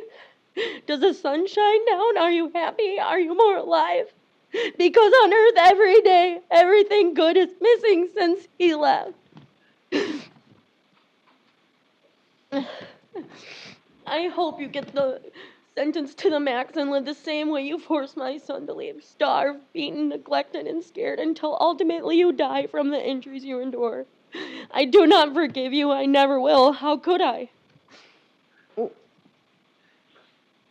I would have loved to. But you don't own up to your own shit, honestly. You continue to play the victim and place blame on others. I do not hope you someday rest in peace. I hope every day you rot in hell, the same place you made my son be. Heaven is no place for people like you. And I'm so thankful my boy will truly never be near you again. Rest in peace, Alex. We all love and miss you more than words can describe. Justice for Alex. It's up for the judge to decide. Thank you. Thank you, Ms. Love.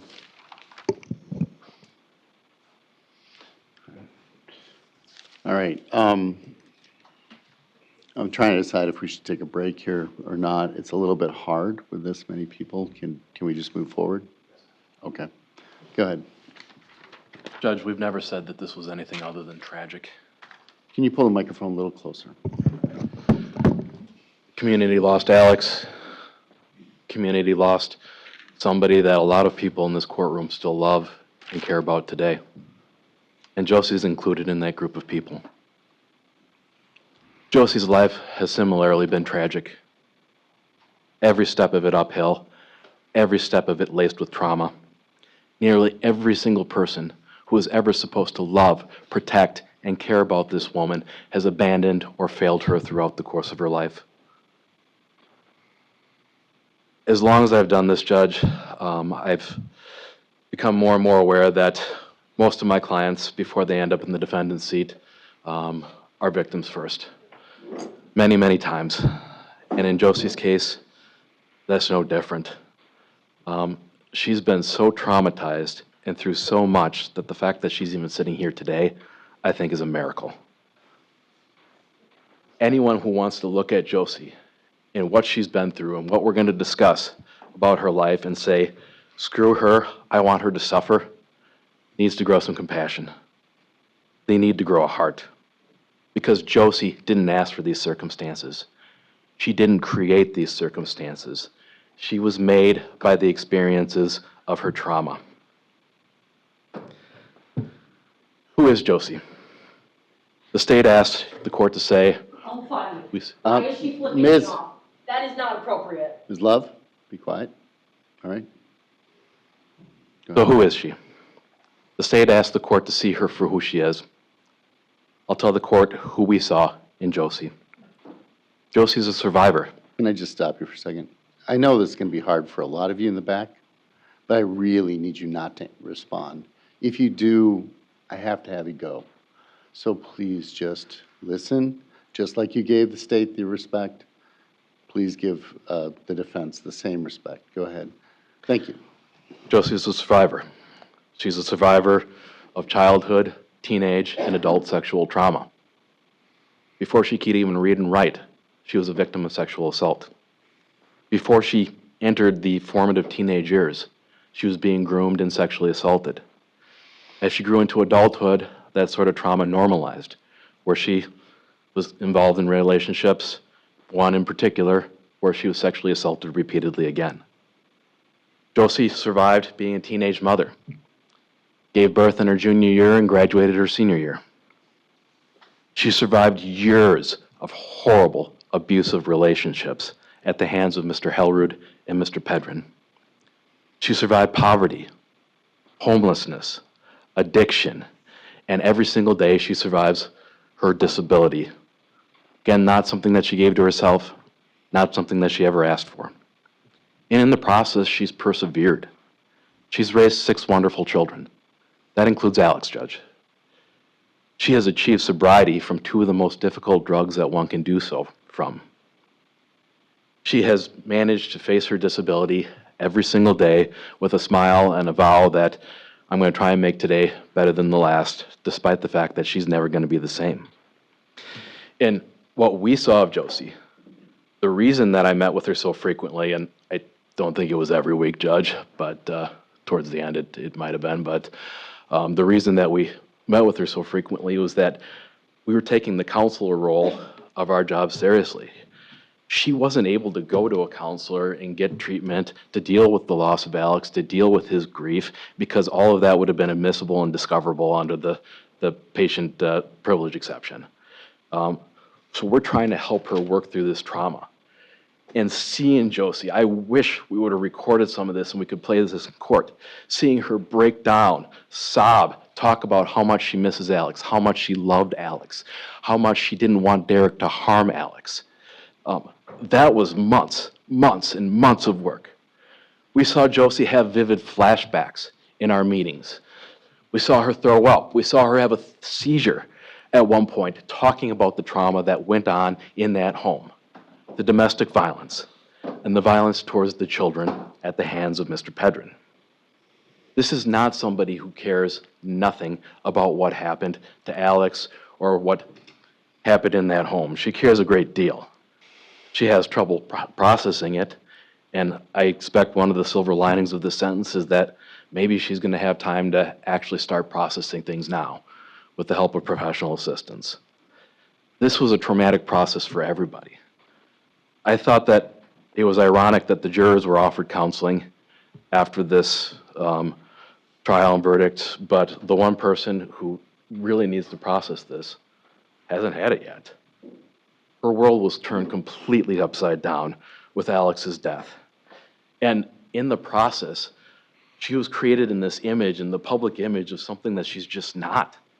The villagers heard that there was a monster living up in the castle, so they showed up with their torches and their pitchforks, and we saw shades and sheets of misinformation everywhere.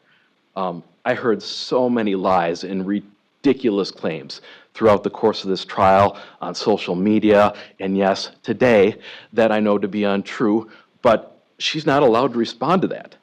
They've created this monster without ever meeting her. There's a reason that victims aren't allowed to sentence defendants. Because simply put, the sentence in every case would just be the death penalty. We'd be killing people on the courthouse lawn.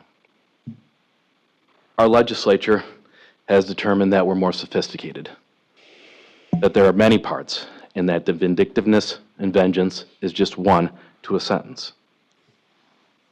That's why judges sentence defendants, not victims. We entrust this process to somebody who's neutral and is guided by the clear sentencing factors, not by the emotions involved. And I don't fault anyone for their emotions. I don't. I can't imagine it. But that is not a basis to decide this case upon. And I'll be the first to acknowledge, Judge, that a sentence that is decided on legal standards, the Galleon standard, the facts of conviction, the logic, that's not always going to make everyone happy. The court is in a tough position, but it's the court's role to sentence Ms. Dikeman here today. Let's talk about some of this trauma. When Ms. Dikeman was 4 or 5, she was sexually assaulted by a caregiver in her home. To this day, she suffers from the effects of that.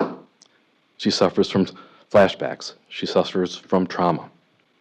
As a teenager, she was groomed and sexually assaulted by a man who had access to her and victimized her yet again. As an adult, she was raped repeatedly by Derek Pedrin in the course of this relationship, confronting him via social media messages, confronting him with attempts to get restraining orders, and none of it ever worked. And it should be crystal clear from the evidence that was presented throughout trial that Josie is without a doubt a survivor of domestic abuse. One of the saddest parts about this case was when Josie told us during a meeting at some point after she'd gotten out of jail that the first time in years she felt safe was when she was placed in the jail, because she knew that she was going to be able to wake up the next day, because she knew that Derek wasn't going to be in there strangling her or killing her. And we know a lot about domestic violence now. I think even our knowledge has increased in the 20 years that I've been doing this, that we know a lot about why domestic violence victims behave the way that they do. And at its core, it reprograms people. It turns them into somebody that they're not. And people in Josie's position are gaslit in the cruelest possible way to believe that what's happening to her is normal and that their abusers love them. It took her years after the fact to realize that what she experienced with Derek was not normal, that she deserves better than that. And I think it's a particularly aggravating case to Josie's victimization here is that her abuser was working at New Horizons. She would call up Josie and encourage her to drop the no contacts, to tell the police that she didn't want charges pressed, to contact the district attorney's office for leniency. The very people who were supposed to be protecting her in this system were enabling the abuse. She literally had nowhere to go. And we know all about abuse. But yet Josie is being faulted for behaving exactly like victims do. She was blamed because she had Sergeant Williams' phone number. Why didn't she just call him and tell him all about this abuse and the child abuse that was going on? She was blamed because she took back or minimized allegations against Derek. She was blamed for protecting her abuser. This is what abused women do. It's not a fair proposition to blame Josie for behaving exactly how we know domestic violence do. And we can't view her culpability in this case outside of this lens of domestic violence. When people ask why Alex wasn't protected in that home, we showed you the reason why. We showed you, rather the state showed you, videos of Mr. Pedrin's nightly behavior in that home. Drunk, high, violent, out of control, hitting her on camera, choking her on camera, screaming at his 6-year-old son, Alexavier, do you just like getting your fucking ass beat? Whatever Josie's faults are in this case, she didn't create that hell. She did what she needed to survive in it.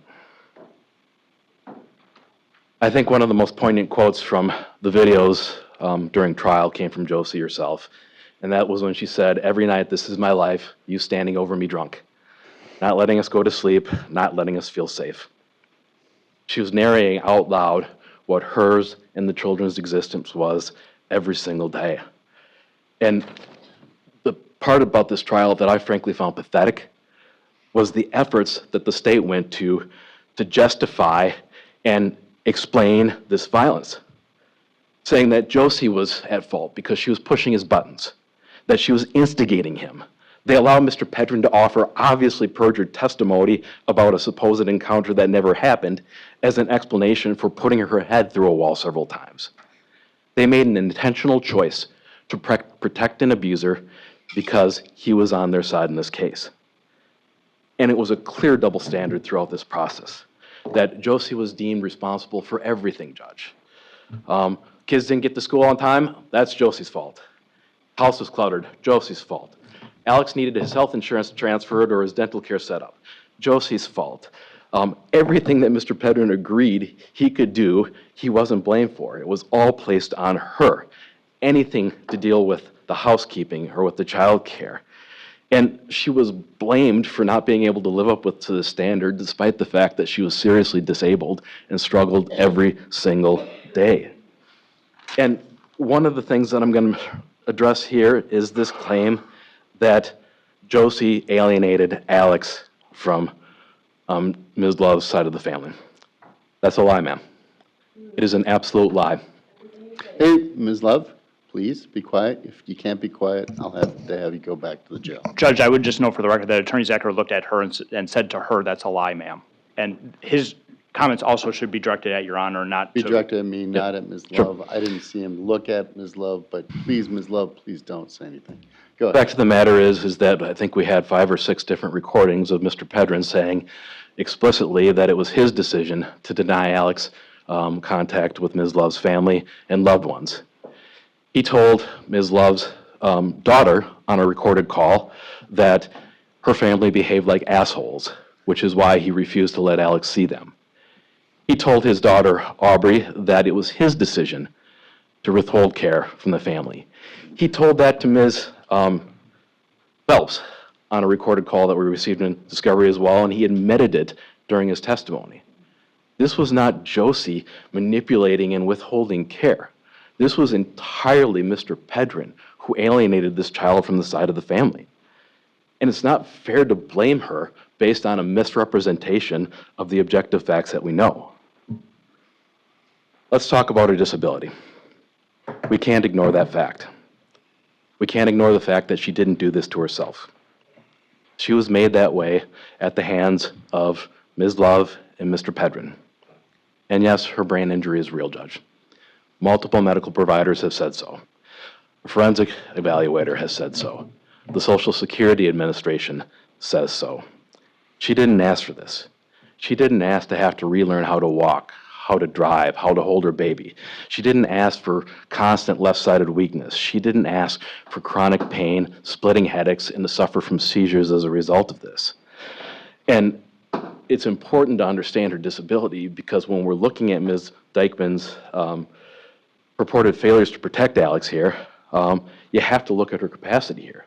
This was what she was living with a permanent disability, with the man who initiated it and gave it to her under circumstances where he was incredibly abusive. This is not somebody who was capable of fully protecting herself and others at all given times. And I'm going to address one other fact here that we know in the record about what Ms. Love said. We have a recording as well of Aubrey discussing bringing her rape whistle and a hammer or a screwdriver, I believe it was, to visit her father. And you know what she said? She said that she needed it to prevent Derek from raping her. That was recorded. Ms. Love was not the victim of the Missouri attack. Josie was. What she told the police, or what Ms. Love told the police when she was arrested as to why she hit Josie, it wasn't Josie attacked me and threatened to take my kid. It was, she pissed me off. That's what she told the Joplin, Missouri Police Department. And then, Judge, the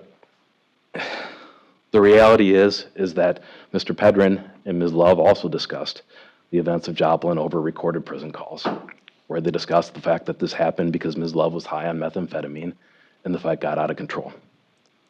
The facts matter, and I want to make sure that they're correct in the record. Perhaps the biggest injustice in the course of this trial is the fact that we have somebody who was a verified monster who's just not going to be held accountable. The state lied in its closing argument when it said that Mr. Pedrin was under investigation and will one day be held accountable. That hasn't happened. It's never happened. He's been arrested or investigated or suspected repeatedly and has been given a permanent get-out-of-jail-free card. He perjured himself at trial repeatedly without consequence. He admitted to being a drug dealer who very likely brought in the Xanax that killed his son a day or two before his death.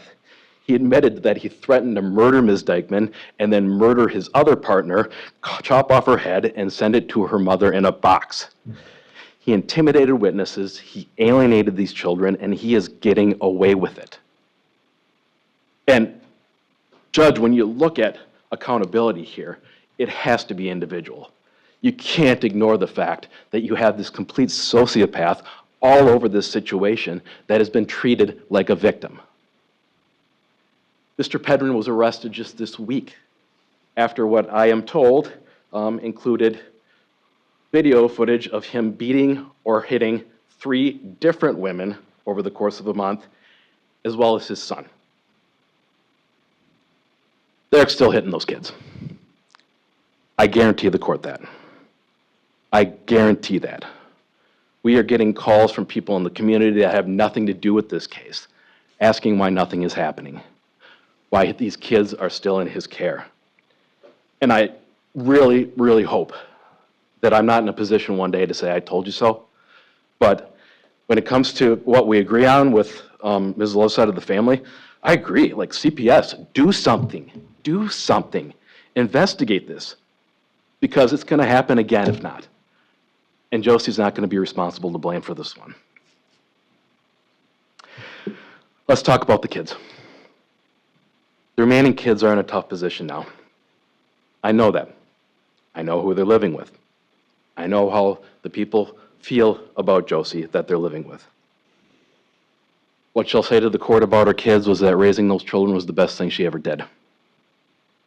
She's loved being a mother more than anything else. And it was heartbreaking to see those two children, Major and Brantley, robbed of their good memories through the gaslighting that obviously went on before their testimony. I'll say it explicitly, and I'm not going to back off of that claim. The fact that Brantley and Major suddenly became consistent immediately after trial preparation with the state and not at all during their forensic interviews leads me to believe beyond the shadow of a doubt that those kids were coached, manipulated, and alienated.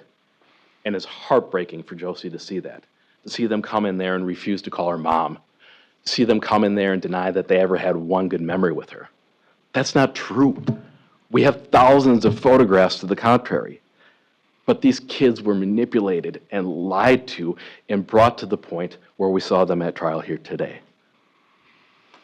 And I get it that they're doing what they need to do to survive. Josie gets that as well.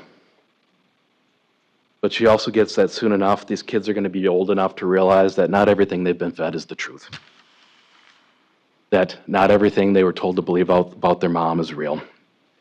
And she wants them to know right now that when they get old enough to Google this, she loves you, she loves all of you, and she will never turn you away when you're ready for a relationship. So let's talk about the elephant in the room. I've alluded to it several times, and I am just going to say it out loud now.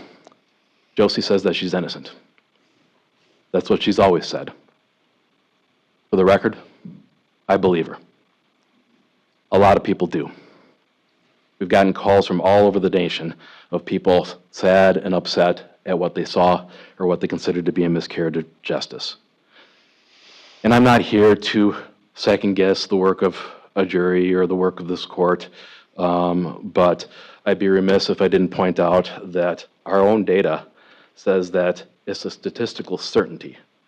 We will convict and imprison innocent people. The data this was Trump administration data, by the way, says that 11.6% of people convicted by a jury of a serious offense, that being defined by sexual assault or homicide, are factually innocent. And I feel like I failed Josie in this case. I'm going to remember this case forever. I'm going to remember her for the person that she is and for the fact that I believe that she's innocent. I get asked so often when I'm talking to new clients how many trials I've had and how many I've won, and like the truthful answer is I don't know. I've stopped keeping track. But I do know the number of people that I've represented that I believe to be innocent that are now heading to prison, and Josie makes number 3. And I just want her to know that when she tells people in the future that she didn't do this, there are people in this community who believe her. I believe her. The galleon factors are clear, Judge, and I'm going to start with protection of the public. Josie is not dangerous. Let's look at the factors that we always look at. Her criminal history is minimal. It's dated. She has no intentional violent offenses. This is another area where the incidents from 2011 and 2013 were grossly inflated beyond what actually happened in those cases. And I'm asking the court to make some findings on that, because we had a stipulation whereby even the state agreed there wasn't intentional abuse. This was charged as neglect. It was something that she admitted to. It's something that she took accountability for. It's something that Mr. Barnes was clearly culpable for as well. It's something that multiple witnesses described as Mr. Barnes withholding food because he believed that Haley was overweight and disciplining Haley with physical discipline. Josie was at fault for the neglect. She admitted that. She pleaded guilty to that, and she accepted the consequences of that. But this is not evidence that Josie has a pattern of targeting and physically abusing children. That's simply not supported by the evidence that we have. I note that the 2011 incident as well was so weak that it was dismissed outright without a formal resolution. Not a diversion, it was just dismissed. That was Emily Hennick, who I was around for that time frame. I severely doubt that Ms. Hennick would have dismissed that case if she believed that she could have proven it. But yet we're forced to answer for it, and we're forced to answer for something that simply didn't happen. And I explained in my memorandum some of our issues with the contested facts here. And the problem with the verdict is that Josie was convicted of reckless and negligent acts, at least with respect to the death. If the state's theory was true, if the state's theory was proven, she would have been convicted of either of those two counts that are effectively intentional homicide. That wasn't established. The verdict doesn't tell us which facts the jury found to be true or untrue. If she threw Alex down the stairs or bent his leg backwards, if she put hot sauce on his food or starved him, these daily beatings that came out for the first time at trial that supposedly happened the night of his death. We don't have answers on any of this, and those are contested. Those are contested. But I maintain that the findings here on what the convictions were, including the state's own theory and the defense theory, is that this verdict is most consistent with death being caused through the administration of Xanax. Recklessly, or negligently in this case, but that's it. It is effectively a reckless Len-biased homicide. It's effectively a reckless Len-biased homicide based on the state's own theory, based on what the state argued here today, that Ms. Dikeman gave him a Xanax and didn't expect him to die. That is what we're looking at here. Not the scene, not the events that have been described so vividly throughout the last 3 years. We're looking at what was actually supported. What else do we know about Josie's ability to be supervised in the community? She completed probation. She completed drug court. I've represented lots of people in drug court. It is a difficult program that requires participation, that requires people to actually put in an effort. She maintained long-term sobriety. She maintained a long period of time without criminal justice involvement. And she did something that few people are able to. She beat methamphetamine and heroin addiction. She was released on bond in this case. I have had a few clients released on bond on first-degree intentional homicide, and it always scares me because I worry about the clients being able to comply. But Josie did her job here. She was perfect. She was on bond for so long without a single conduct violation, without a single report from Justice Support Services. Her grandfather trusted her enough to put up her bond and house her with him. And the JSS workers were so impressed with her performance that they, unsolicited, requested that the court release some of her restrictions. It's also important to note that Josie's not in the same position now that she was before Alexavier's death. She's not in an abusive relationship. As hard as it is, she's not allowed to see her kids at this point. The chances of Ms. Dikeman becoming a risk, even if the court buys that version of her humanity, are practically non-existent. She proved that she's not a risk during the year plus that she was on bond. And that galleon interest requires the court to assess whether or not somebody can be supervised safely in the community. Our position is that she can.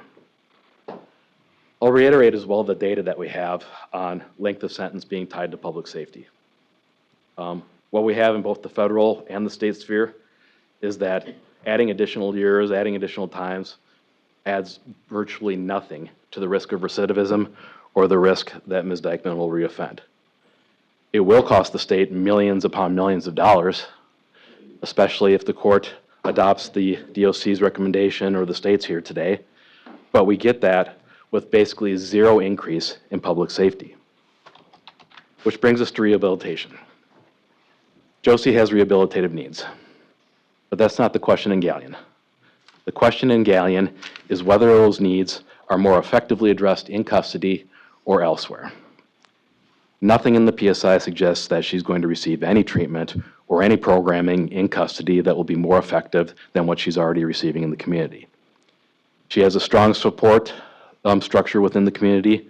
She has SSI income. She has mental health care providers. She has medical providers. She has close supervision. The rehabilitative interest of Galleon not only does not support a lengthy term of imprisonment, it actively contradicts it.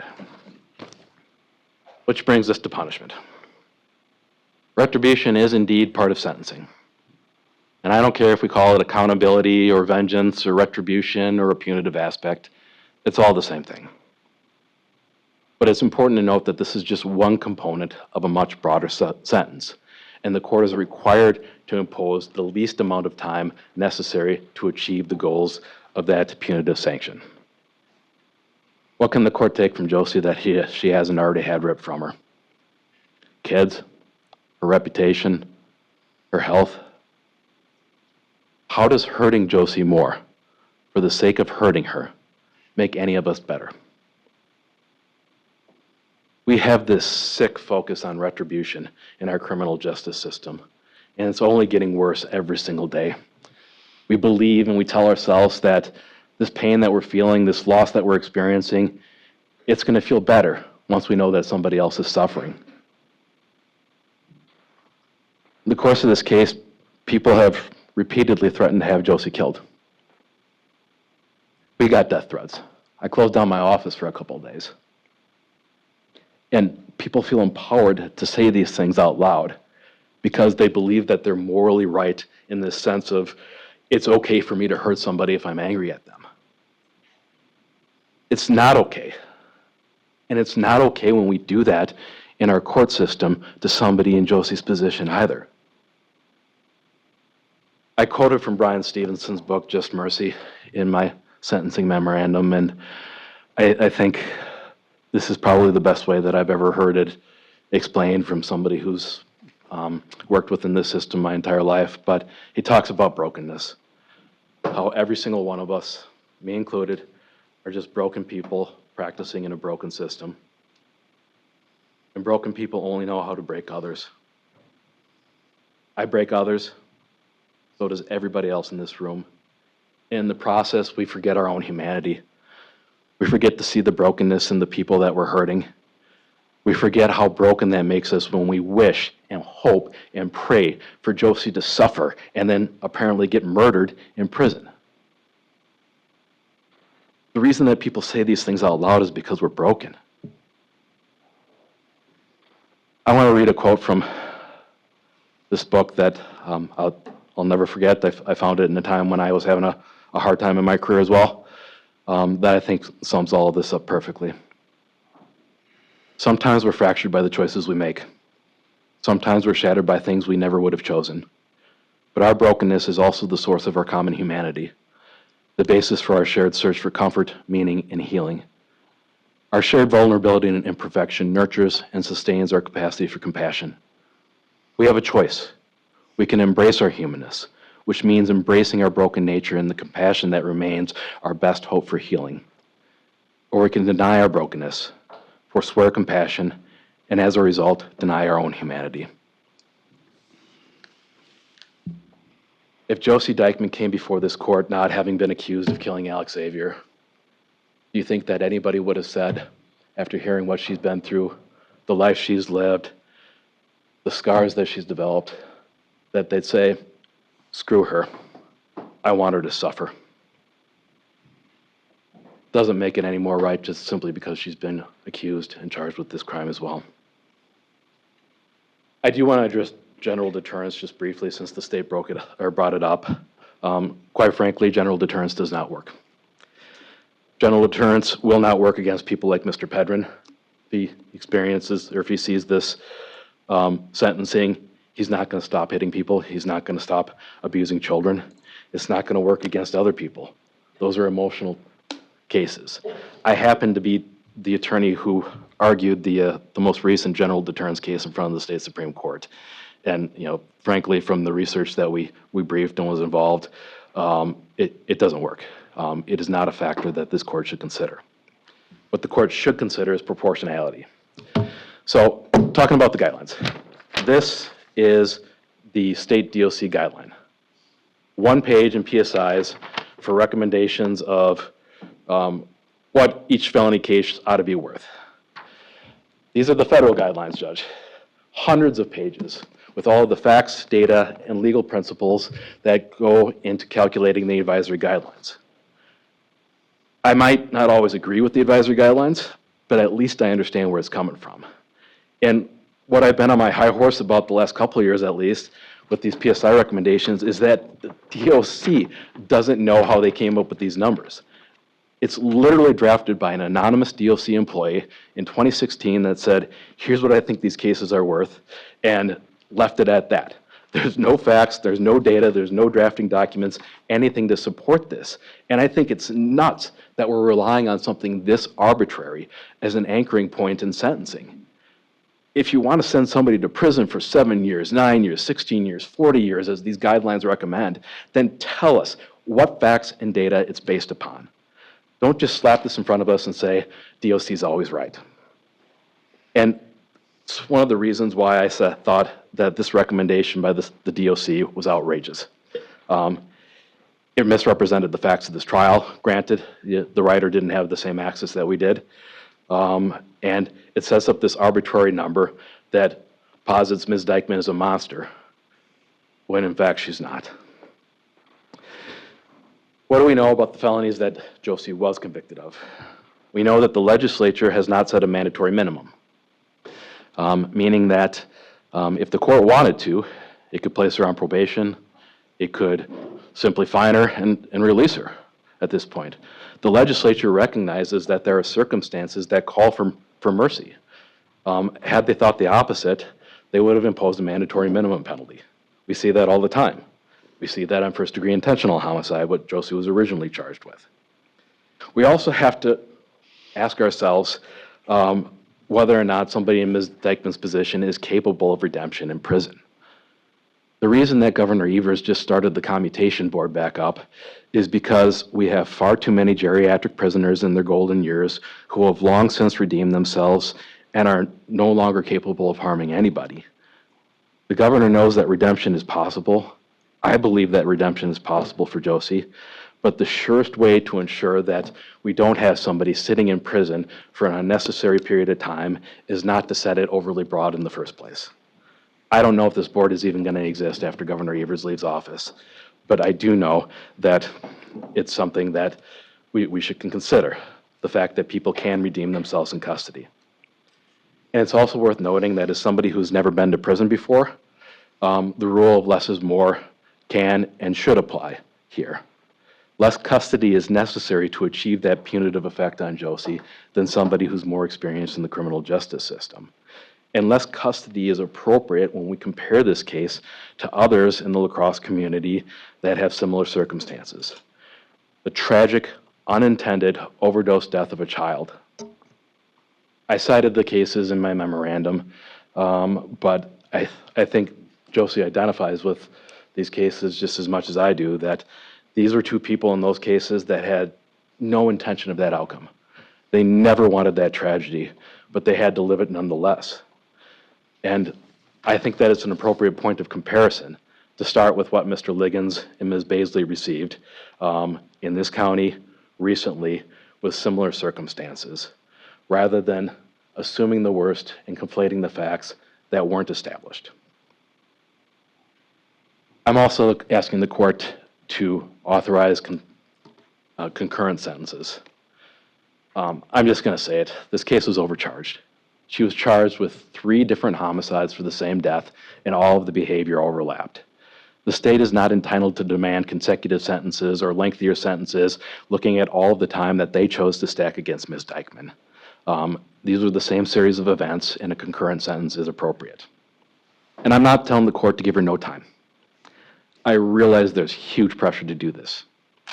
And I'm not here asking the court for probation either. But I am asking the court to give Ms. Dikeman the time that makes sense in light of the Galleon guardrails that is intended to achieve some purpose beyond just bringing more suffering into Ms. Dikeman's world. A sentence that recognizes how many times this same system of justice has failed her before she got to this point.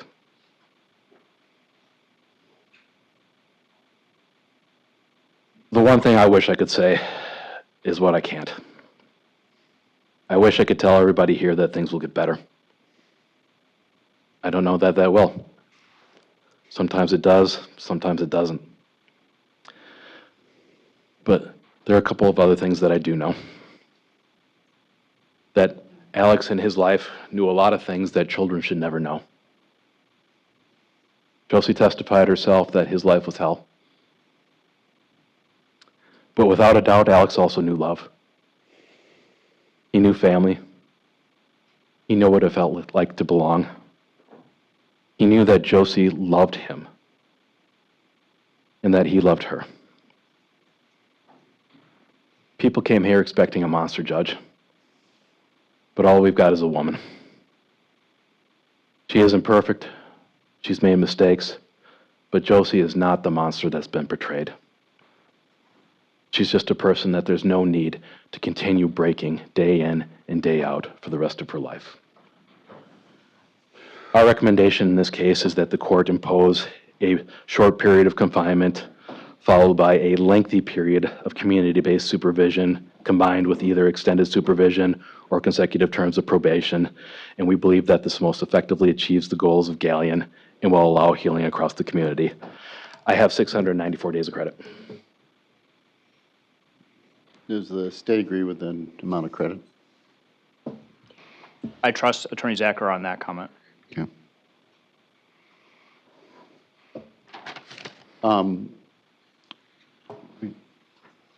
Ms. Dikeman, would you like to make a statement at this time? This is the opportunity to tell me what you believe you'd like to fill in, anything further, but do address the court directly.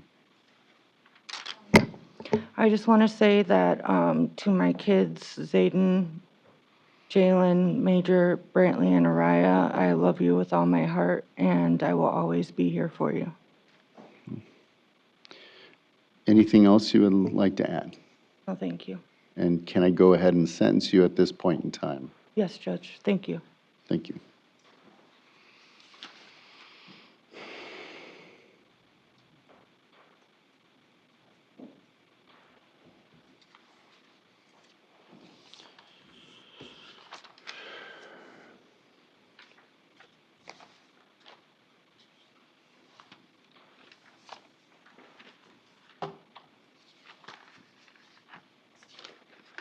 Give me one moment here, please.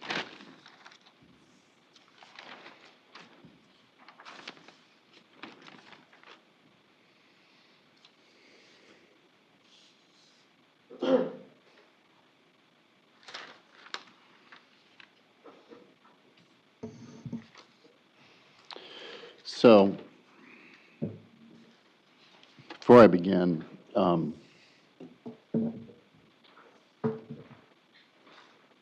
I want to just say that the community is in terrible pain. And I agree with the state that this has had a phenomenal effect across all of us because I think to a certain degree we all blame ourselves what happened here. Even though Ms. Dikeman's the person who's convicted, and the person who's be sentenced, really there's so many things about this case that are so fundamental that we forget one just thing, which is we lost a light. We lost Alexavier. Everything I saw, and I have to say the thing that probably one of the most dramatic things or things that I saw was the first grade class piece which the state submitted. And, you know, I'm here to apply the law to the current facts. But it doesn't take away the humanity that we all have towards each other. And what happens, I agree with Mr. Zacher, that we cannot deny our humanity. Part of our humanity, quite honestly, Ms. Dikeman, is the sadness that happens when you see Alexavier sitting here with his teddy bear, or tiger, actually, and writes about the things he loves. French toast sticks. Favorite color? Black at that point. Likes to play with his brothers. Helping at home. Wants to work at a car wash. What's interesting about that is how many different ways he's reflecting the people around him at the time. His brothers, being at home, either with grandparents or with Ms. Dikeman or Mr. Pedrin, or wanting to be, at this point in time, wanted to be working a car wash like his father did. What it shows is how children are so precious because they see and hear and feel everything we do. So violence in a household, violence between children, that when children are looking over and they see violence between the adults in their household, one thing we know is it damages children long term. And quite honestly, Ms. Dikeman, I'm here to sentence you. I am not here to sentence anybody else. But it doesn't mean that this is out of context of the violence that you lived in. Not that there was violence perpetrated against you, but there's also this violence which I believe the jury found that you perpetrated against an innocent child. They found that. That's their verdict after hearing all the evidence. And that's what I have to rely on.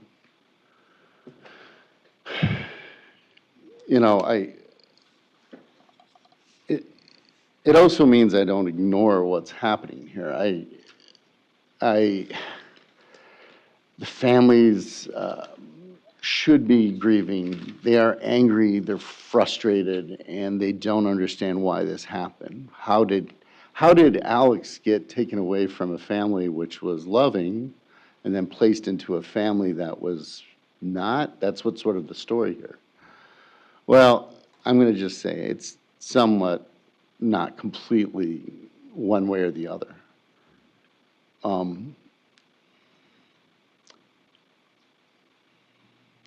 So I'm talking about the facts in this situation, but I do want to talk, this is the sort of the background. What I think I have to acknowledge is that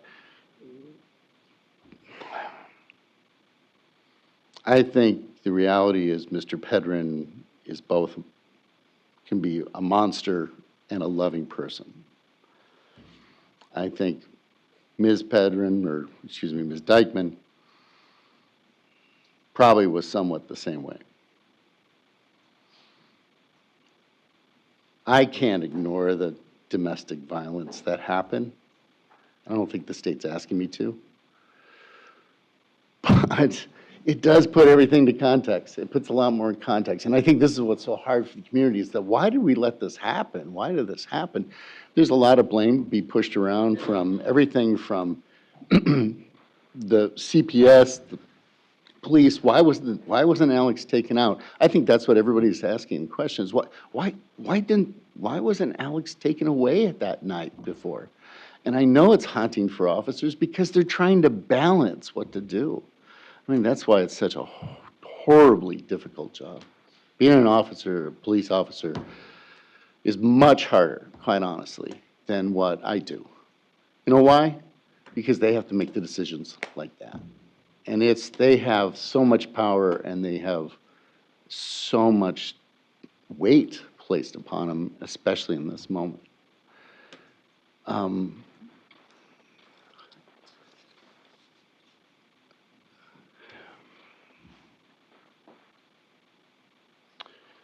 So there are a lot of questions in this case. There's a lot more questions probably ultimately than solid answers.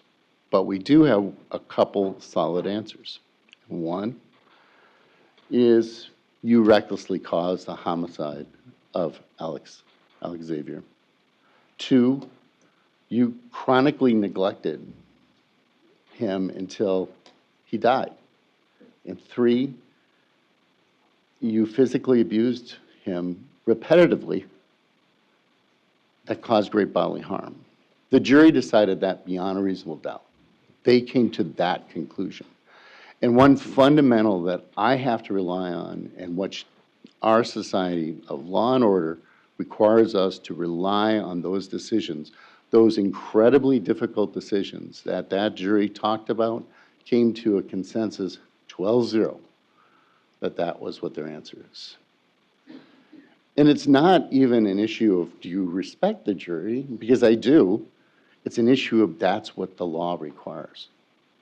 And that's what I'm given. And I don't think there's any really dispute among this between the parties. The real question really is, what are we talking about? And probably that's where the unanswered questions are, and I sort of agree with the defense. We really won't know, ultimately, what exactly these, what the exact acts were all involved with. In fact, the way the law is written is that the jury doesn't even have to agree on 3 acts. They just have to say there are 3 acts, and then there's a singular act that they believe is the basis for example, the physical abuse of a child, that there was a singular act of great bodily harm. Otherwise, these are reckless acts that happen. So the state's version of battered until he was about to die and then given drugs and died is as plausible as the decision that the drug was given to them or given to Alex at the time and he died. So that's why it's reckless homicide and not intentional homicide. Chronic neglect is also neglect. It's not necessarily, it's quasi-intentional, because if you don't take care of a child, that's intentional. If you don't pay attention to a child, that's intentional. But there's also the reality is that you didn't intend to cause death. What you intended is you became, actually, I like what Ms. Love said this, nonchalant. Nonchalant was, I was looking for a word all through this time, and Ms. Love sort of gave that to me, because that's what's so strange. It's not only the nonchalantness of you, Ms. Dikeman, but even the people around you to a certain degree, especially Mr. Pedrin. What's scary about that whole situation is Mr. Pedrin wasn't even supposed to be there. He shows up. I think that is correct. He admitted he had Xanax with him at some point. Xanax was there. We don't know exactly where it came from. We do know that it ended up in Alexavier's body. Was it he the source? Was it Xanax from other sources? Ultimately, we don't really know. But we know that it ended up with Alexavier's body, and we also know that you're responsible for Alexavier at the moment. Alexavier was sitting on a couch with a broken leg from weeks before. Did not seem like he was happy sitting there. That whole night leads a whole bunch of questions about what happened here. But what we also know is what the state brought to the, is that we have these injuries. We have injuries which are clearly over and over again aged there. That's the abuse. We also have a liver that's bleeding. Was it enough to eventually kill the child? Maybe, but the pathologists are a little bit unclear. The explanation by the state is as plausible as the explanation by defense, I think. But we do know either way, the intention was not necessarily to kill the child. It was the intention was not to kill the child. It was a consequence of your actions. That's what, to be clear. So that's why these are B felonies in some ways. I'm just going to address there. you know, the victims in this case, which are family members, mostly, it sounds like from Love family, Pedrin family, who have spoke here, there are also other statements by others, obviously talk about the sense of grief, the idea that, you know, losing him broke us. That, it's interesting because everybody's talking about being broken in this situation, and I agree, we are hurting. There's a lot of injury here. You know, the fact that the Andersons not only lost a nephew, but really somebody who was instrumental to their lives, it sounds like.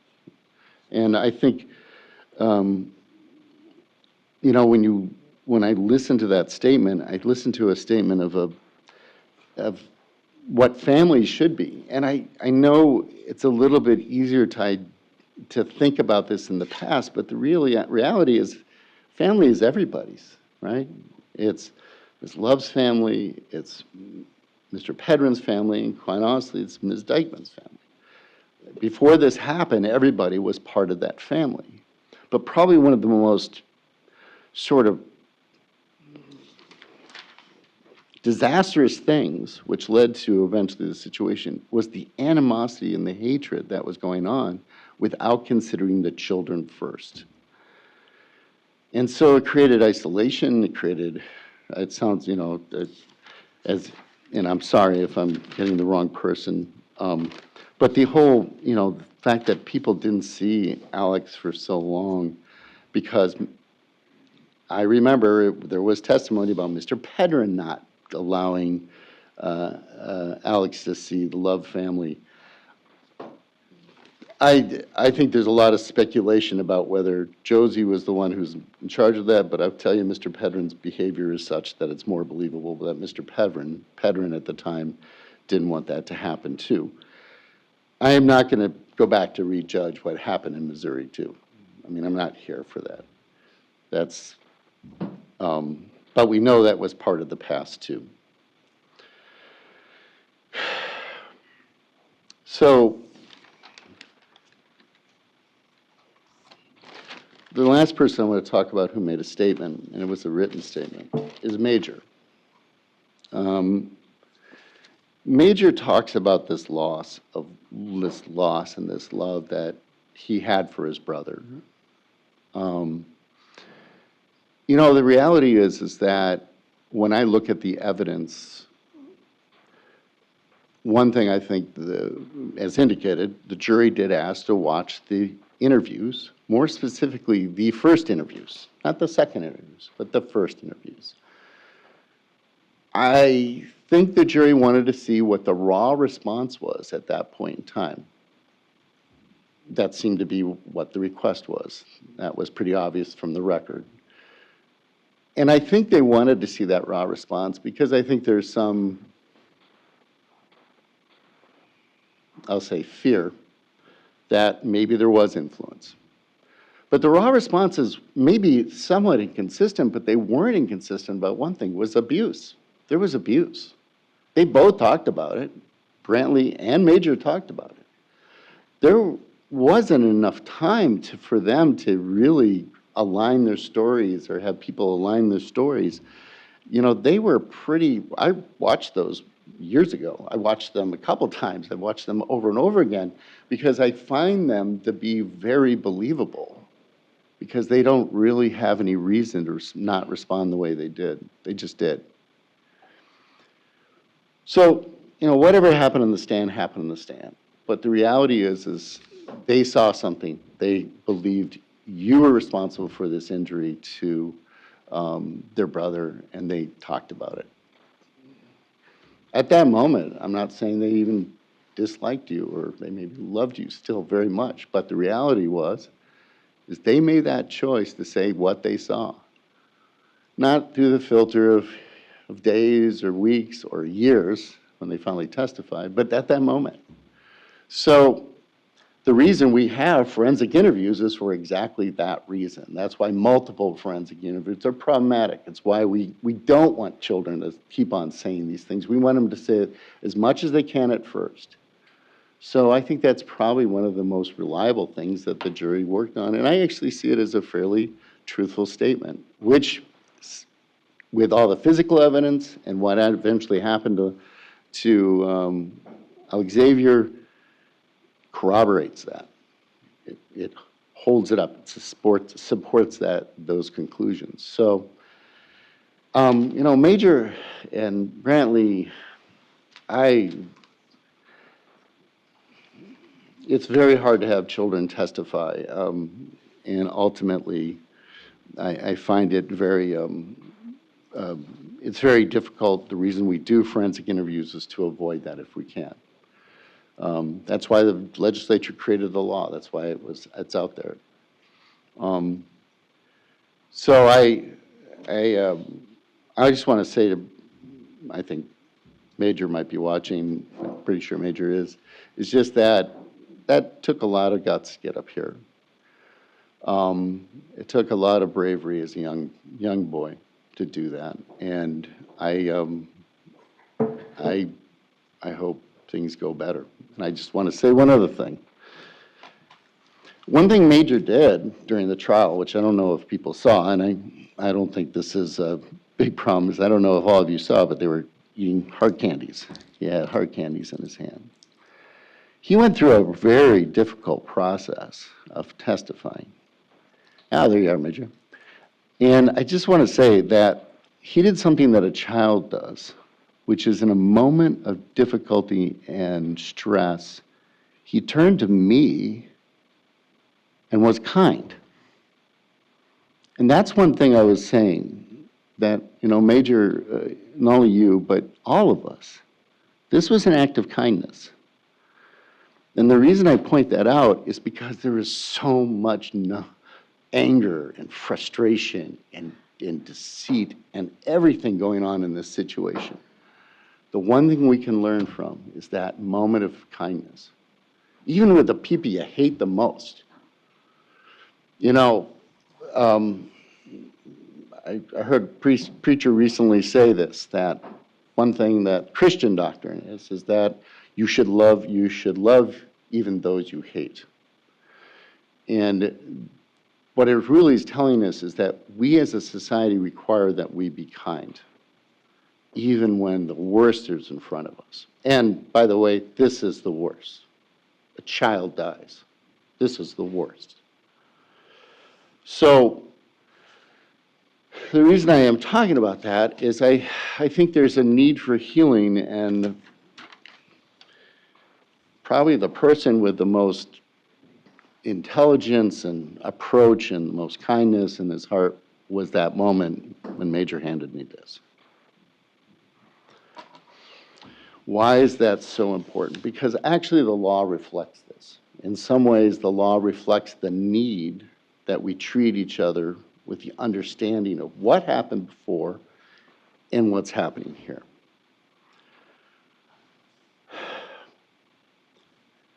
I'm going to just, looking at Gallion factors, I think it's pretty obvious that the primary factor here is the gravity offense.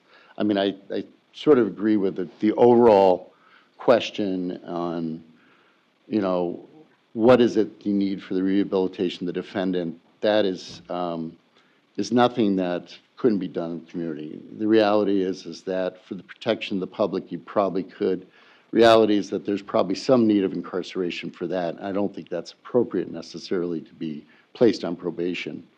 But the other part of Gallion is probation would unduly depreciate the seriousness of the offense. And in this case, that's clear.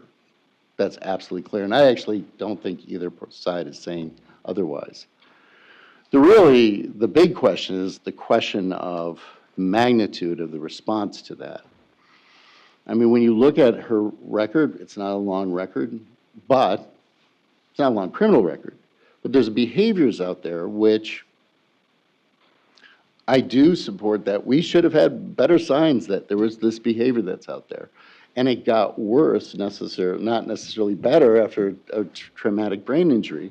Doesn't mean that people change their behaviors, it just changes how they respond to things.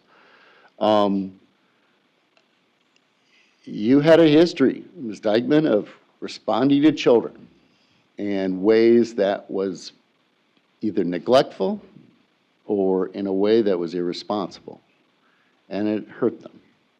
Now, I'm not even talking about, I'm just saying that it's clear that there was something there. We should have been more aware of it. You did a lot of right things, too, at that point, and this is the mitigating factor, is the fact you responded to it. You dealt with your drug addiction. You went to drug court. You followed through. It is not a slap in the hand. I just want to say that's not correct. Because we can't predict everything people will do in the future. It's impossible. We are not in that position. But we are in a position of saying, people need to do what we asked them to do, and you did so. You did that. But then you went right back to the most abusive relationship you could be in. And you didn't change your behavior, which is get the heck out of that situation. Children are born. More children are there. So your background, your history is a little bit mixed because of that. You may not have much of criminal convictions, but at the same time, you have behavior which is undesirable in the background. We talked a little bit about your personality, your traits. Some of that's related to your TBI, but those also, some of it's just related to your, what I think is clear, your own self-protective behavior. You know, there's this whole question is, were you staging it so you, after you discovered Alexavier had passed away, did you stage it? Did you do something? That conversation, whether you remember it or not, that story you told doesn't make any sense. And I think that's one reason why we're all sitting here scratching our head. Did you hold him? Did you put him down? Did you move him off the bed? Did you, he was clearly very sick, if not dead at that moment. You realized it. But I think you did something that I agree with the state. I think you got scared and covered it up. Didn't know what to do. Thought he got into either drugs or you gave him a drug and then that's what eventually killed him. Either way, you're responsible for that behavior. Mr. Pedrin's in jail at this point in time. He's not there. You're the only adult in the room at that point. And so you're responsible for that behavior. The result of the pre-sentence investigation, this is a little bit mixture because obviously Ms. Dikeman did not participate in the PSI. I don't think I'll be frank, I know PSIs pretty well. I know the Compass evaluation's sort of useless because they didn't really do an evaluation. There's bits and pieces of it that are helpful.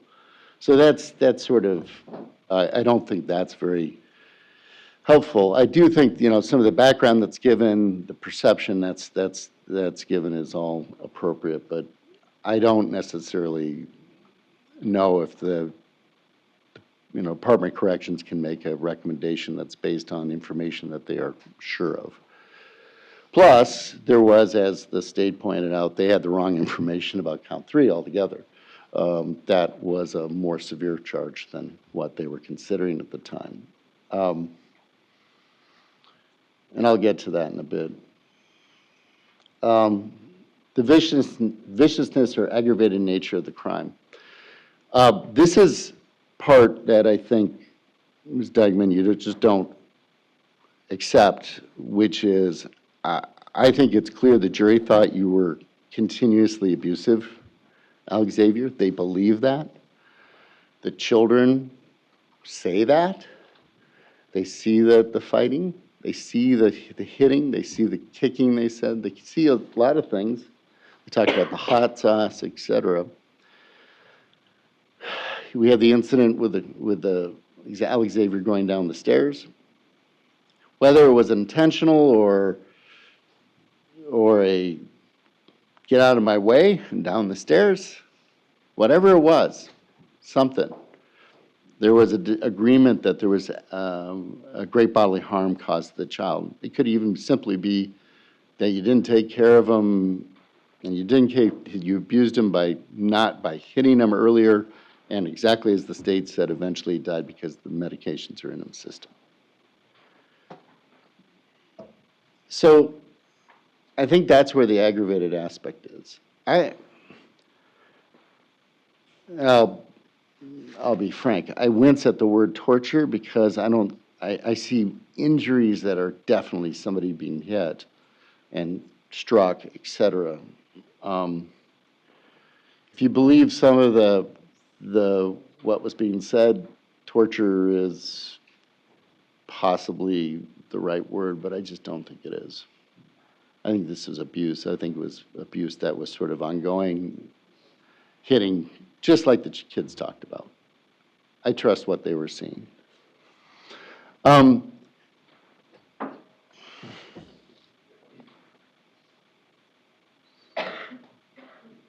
Next question is the degree of culpability of the defendant. You're the only adult in the room when this happens. I mean, one of the arguments by defense during the trial, but I don't think it was necessarily accepted, is somehow Mr. Pedrin is the one who beat him up earlier, and that's what creates the internal injuries. That's what gets us to the point where the bleeding, et cetera, that they found. Even if that's true, you're still responsible for the child at that point. When the police come, the argument is you're such an abused individual that when the police came, you made the decision not to tell them that Derek Pedrin just beat the crap out of Alexavier. That doesn't make any sense. If you want him to get the heck out of there, which I don't know if you really wanted to, because it's not clear what's going on. I mean, he was hiding upstairs, that's clear. This case has so many internal contradictions, it's a little bit hard to come to a final decision, but I have to say that when I look at this, the jury came to the final decision, which is you're responsible for it.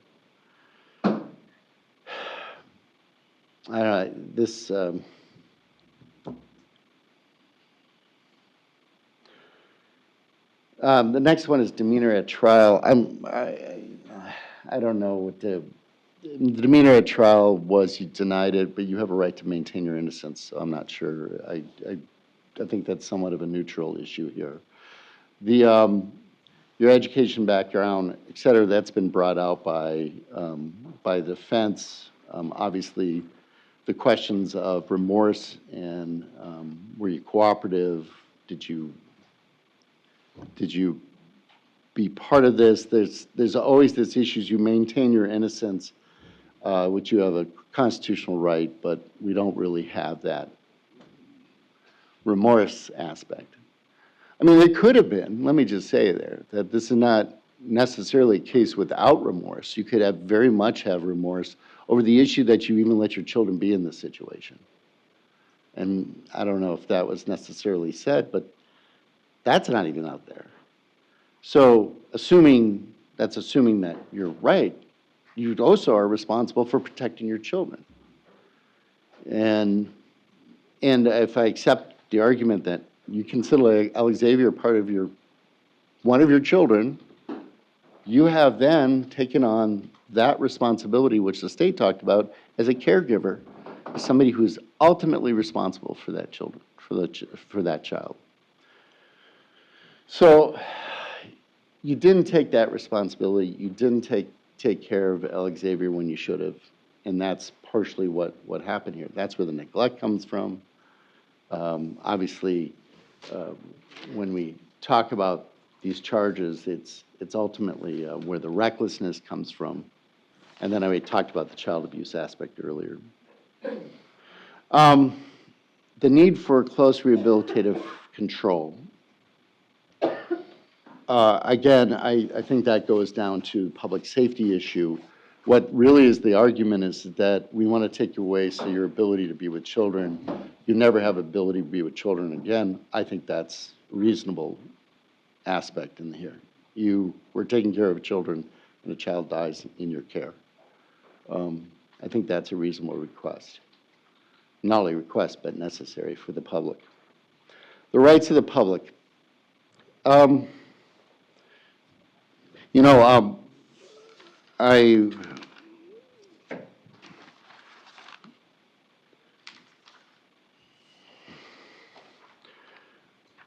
I think those who have watched this trial closely know we are here to follow a process. I am not a big fan of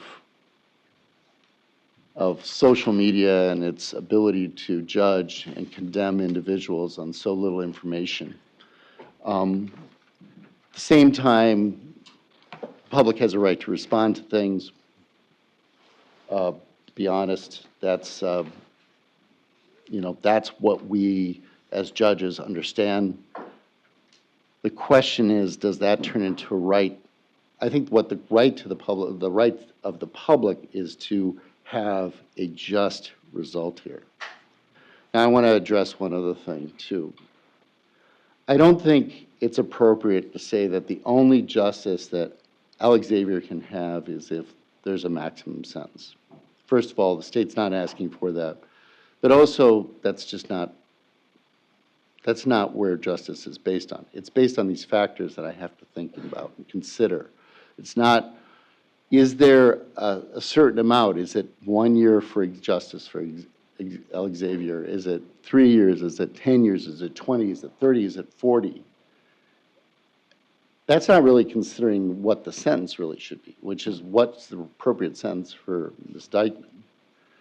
And part of the gravity offense takes that into consideration. I also think that there is an aspect of some general deterrence. We know it's not very effective. I agree that generally the research going back almost, I think, 100 years, that general deterrence is one of the more, it doesn't change general behavior. And in this case, one of the things about this situation is it was so internal. It was so about a family dynamic that was so incredibly screwed up that it is hard to believe that a response to this situation is going to have a major effect on people's behavior. But I will say this, is that the fundamental general deterrence, which is what I think I am trying to create right now, is this. If you're responsible for children, you have to be responsible for them.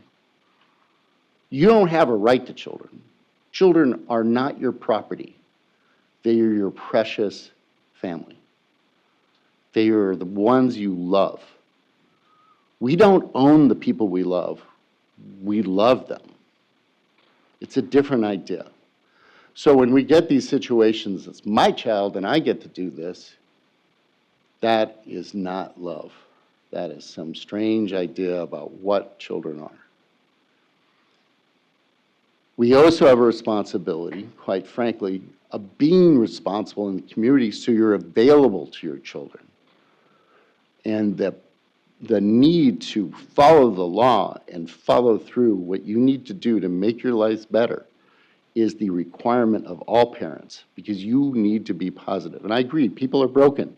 You have the extra responsibility as a caregiver, Ms. Dikeman, to address that. Puts a lot of weight on you to make that decision, but that's the requirement. If you are a parent, you are required to do that. And so when I talk about protection of the public, when I talk about deterrence, what I'm saying to the community is that the deterrence is not from the sentence, but from the reality that Alexavier died. That's where the deterrence is. The deterrence is that we have a responsibility to protect children from this by changing our behavior. So if you're drinking too much alcohol, you're using methamphetamine, you're using fentanyl or heroin, or your household is falling apart because you're beating the heck out of somebody, you are hurting your children. And that's what was going on in your household. And you are responsible to make something happen to make it better for your children, Ms. Dikeman. So ultimately, from my perspective, that's the question of justice, is how do we say it's just if we don't change what we do as a society and look at ourselves? And in your particular case, specifically, you have to be responsible for this, and you're going to go to prison because of that. But that is what is really the issue of justice. So the question then becomes, when looking at all these factors and the aggravating factors, as it pointed out, as you were the caretaker, what is the appropriate amount? And I do appreciate the fact both the state and defense have provided me examples and averages out there.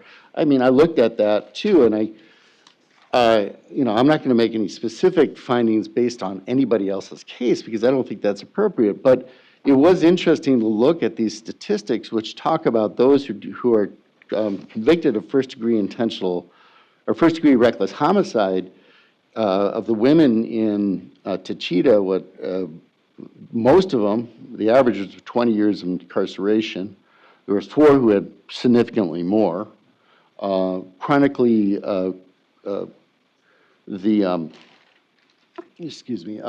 chronic neglect, it was 1 to 15 years, or excuse me, there was one person with 15 years of incarceration. There's only one person in prison for that type of charge. And then the child abuse causing great bodily harm, the average is about 13 years. The question is this an average case or is it not an average case if you want to do it proportionally? But I don't necessarily think that's how you determine the amount, by the way. I don't think, well, this is the average, so you get the average. I don't think that's appropriate either. But I do think the question is, should it be out of, the state said this in the letter, which is, yes, it also has to be in relationship to other types of cases. And I don't necessarily, the one case which the state sent me, which I looked over, seemed like a horrific case. And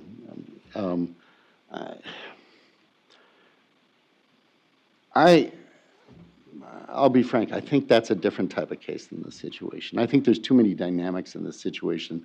At least it's hard to tell from a complaint, right? You don't always have all the information. So I don't think, those comparisons are tough because I don't think you necessarily know all the details like a jury does when they're sitting there making a decision. They have all the facts that they're considering. But one thing they don't do is the actual sentencing. That's what I'm doing right now. Sorry to explain that very basic thing, but that's what a lot of people, just because a jury verdict is there, it doesn't necessarily mean that's what the sentence should be, is the maximum. So I clearly don't agree that maximum sentence is appropriate. I also have a little problem with the fact that I think the Department of Correction recommendations are not based on really full information. That was a choice by defense. But there is a lot of information I'm using.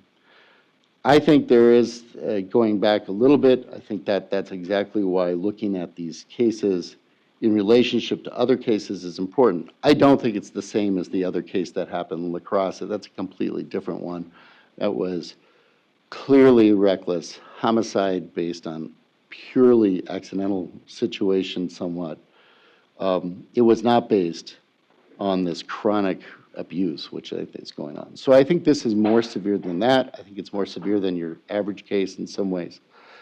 What I think the court is going to do is look at these situations. I also believe that there's a distinction between 1, 2, and 3, which is 1 and 2 are more about that situation that happened in that period of time, and 3 was over time, because the chronic abuse is talked about over a longer period of time.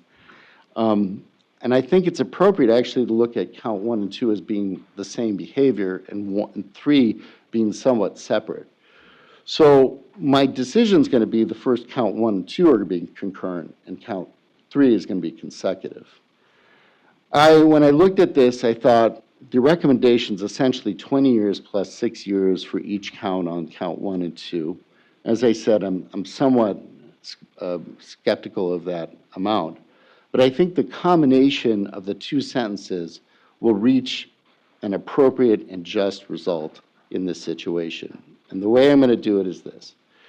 I'm going to, in count 1 and 2, I'm going to impose I'm going to impose a 32-year sentence, 20 years incarceration, 12 years extended supervision in both count 1 and 2. They'll run concurrent to each other.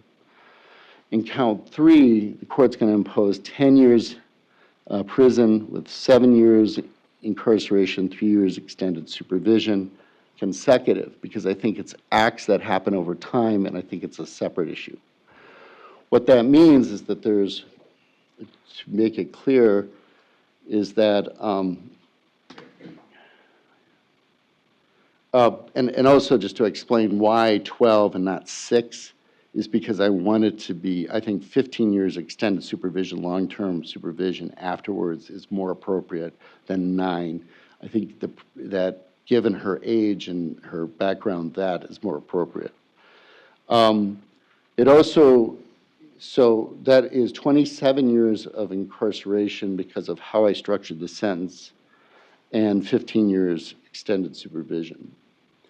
The conditions of extended supervision is that she be no longer in charge ever of children as a caretaker. If there are children, you can be there only if the agent agrees that it's under supervision. Any other programming assessments or treatment is needed, you'd follow through on extended supervision. You do have, as indicated,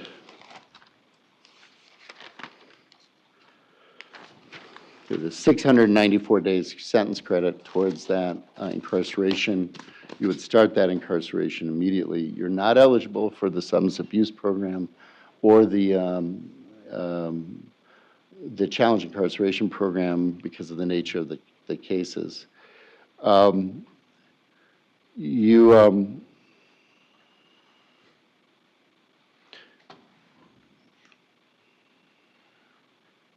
There was no restitution. I just want to make sure there was no restitution requirements. That's right? correct, Your Honor. The cost will be imposed for all 3 counts, but I'm going to vacate it on 2. She'll have 1 cost to pay for the conviction, basically because of her indigency. The other aspects is you'll have to pay for, you'll have to pay for various things in the prison system. I'm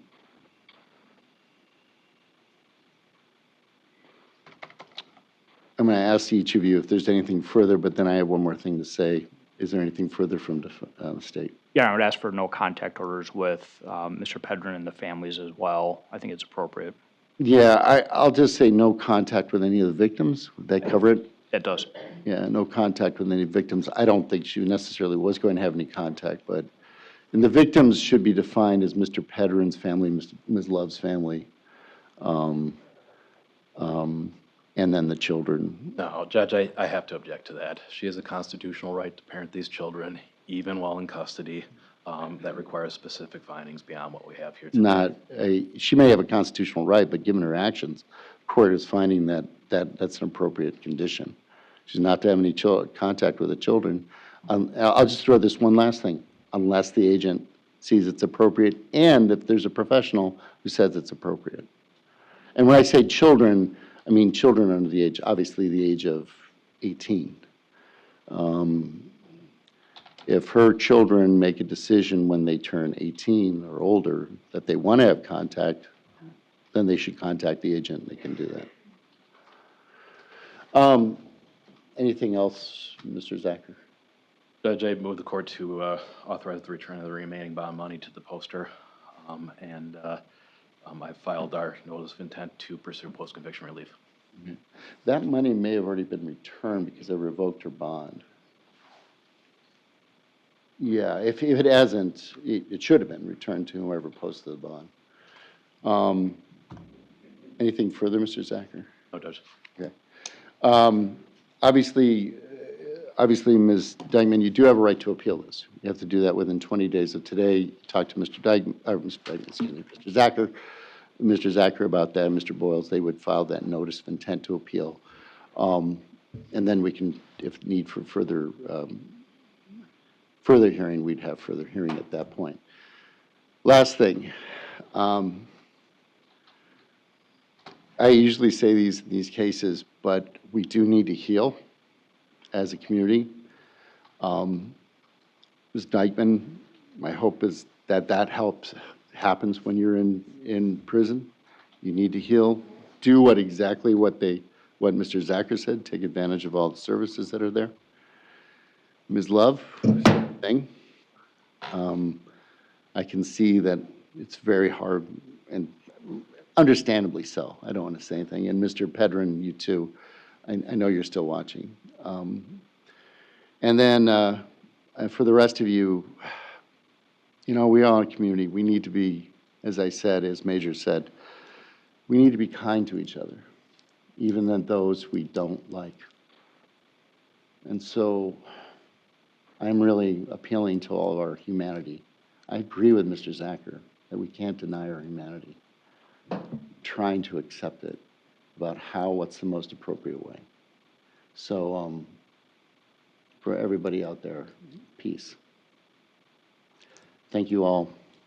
And if we can just have people go out orderly, Brandon will help you out with that. Thank you, everybody. Take care, Major.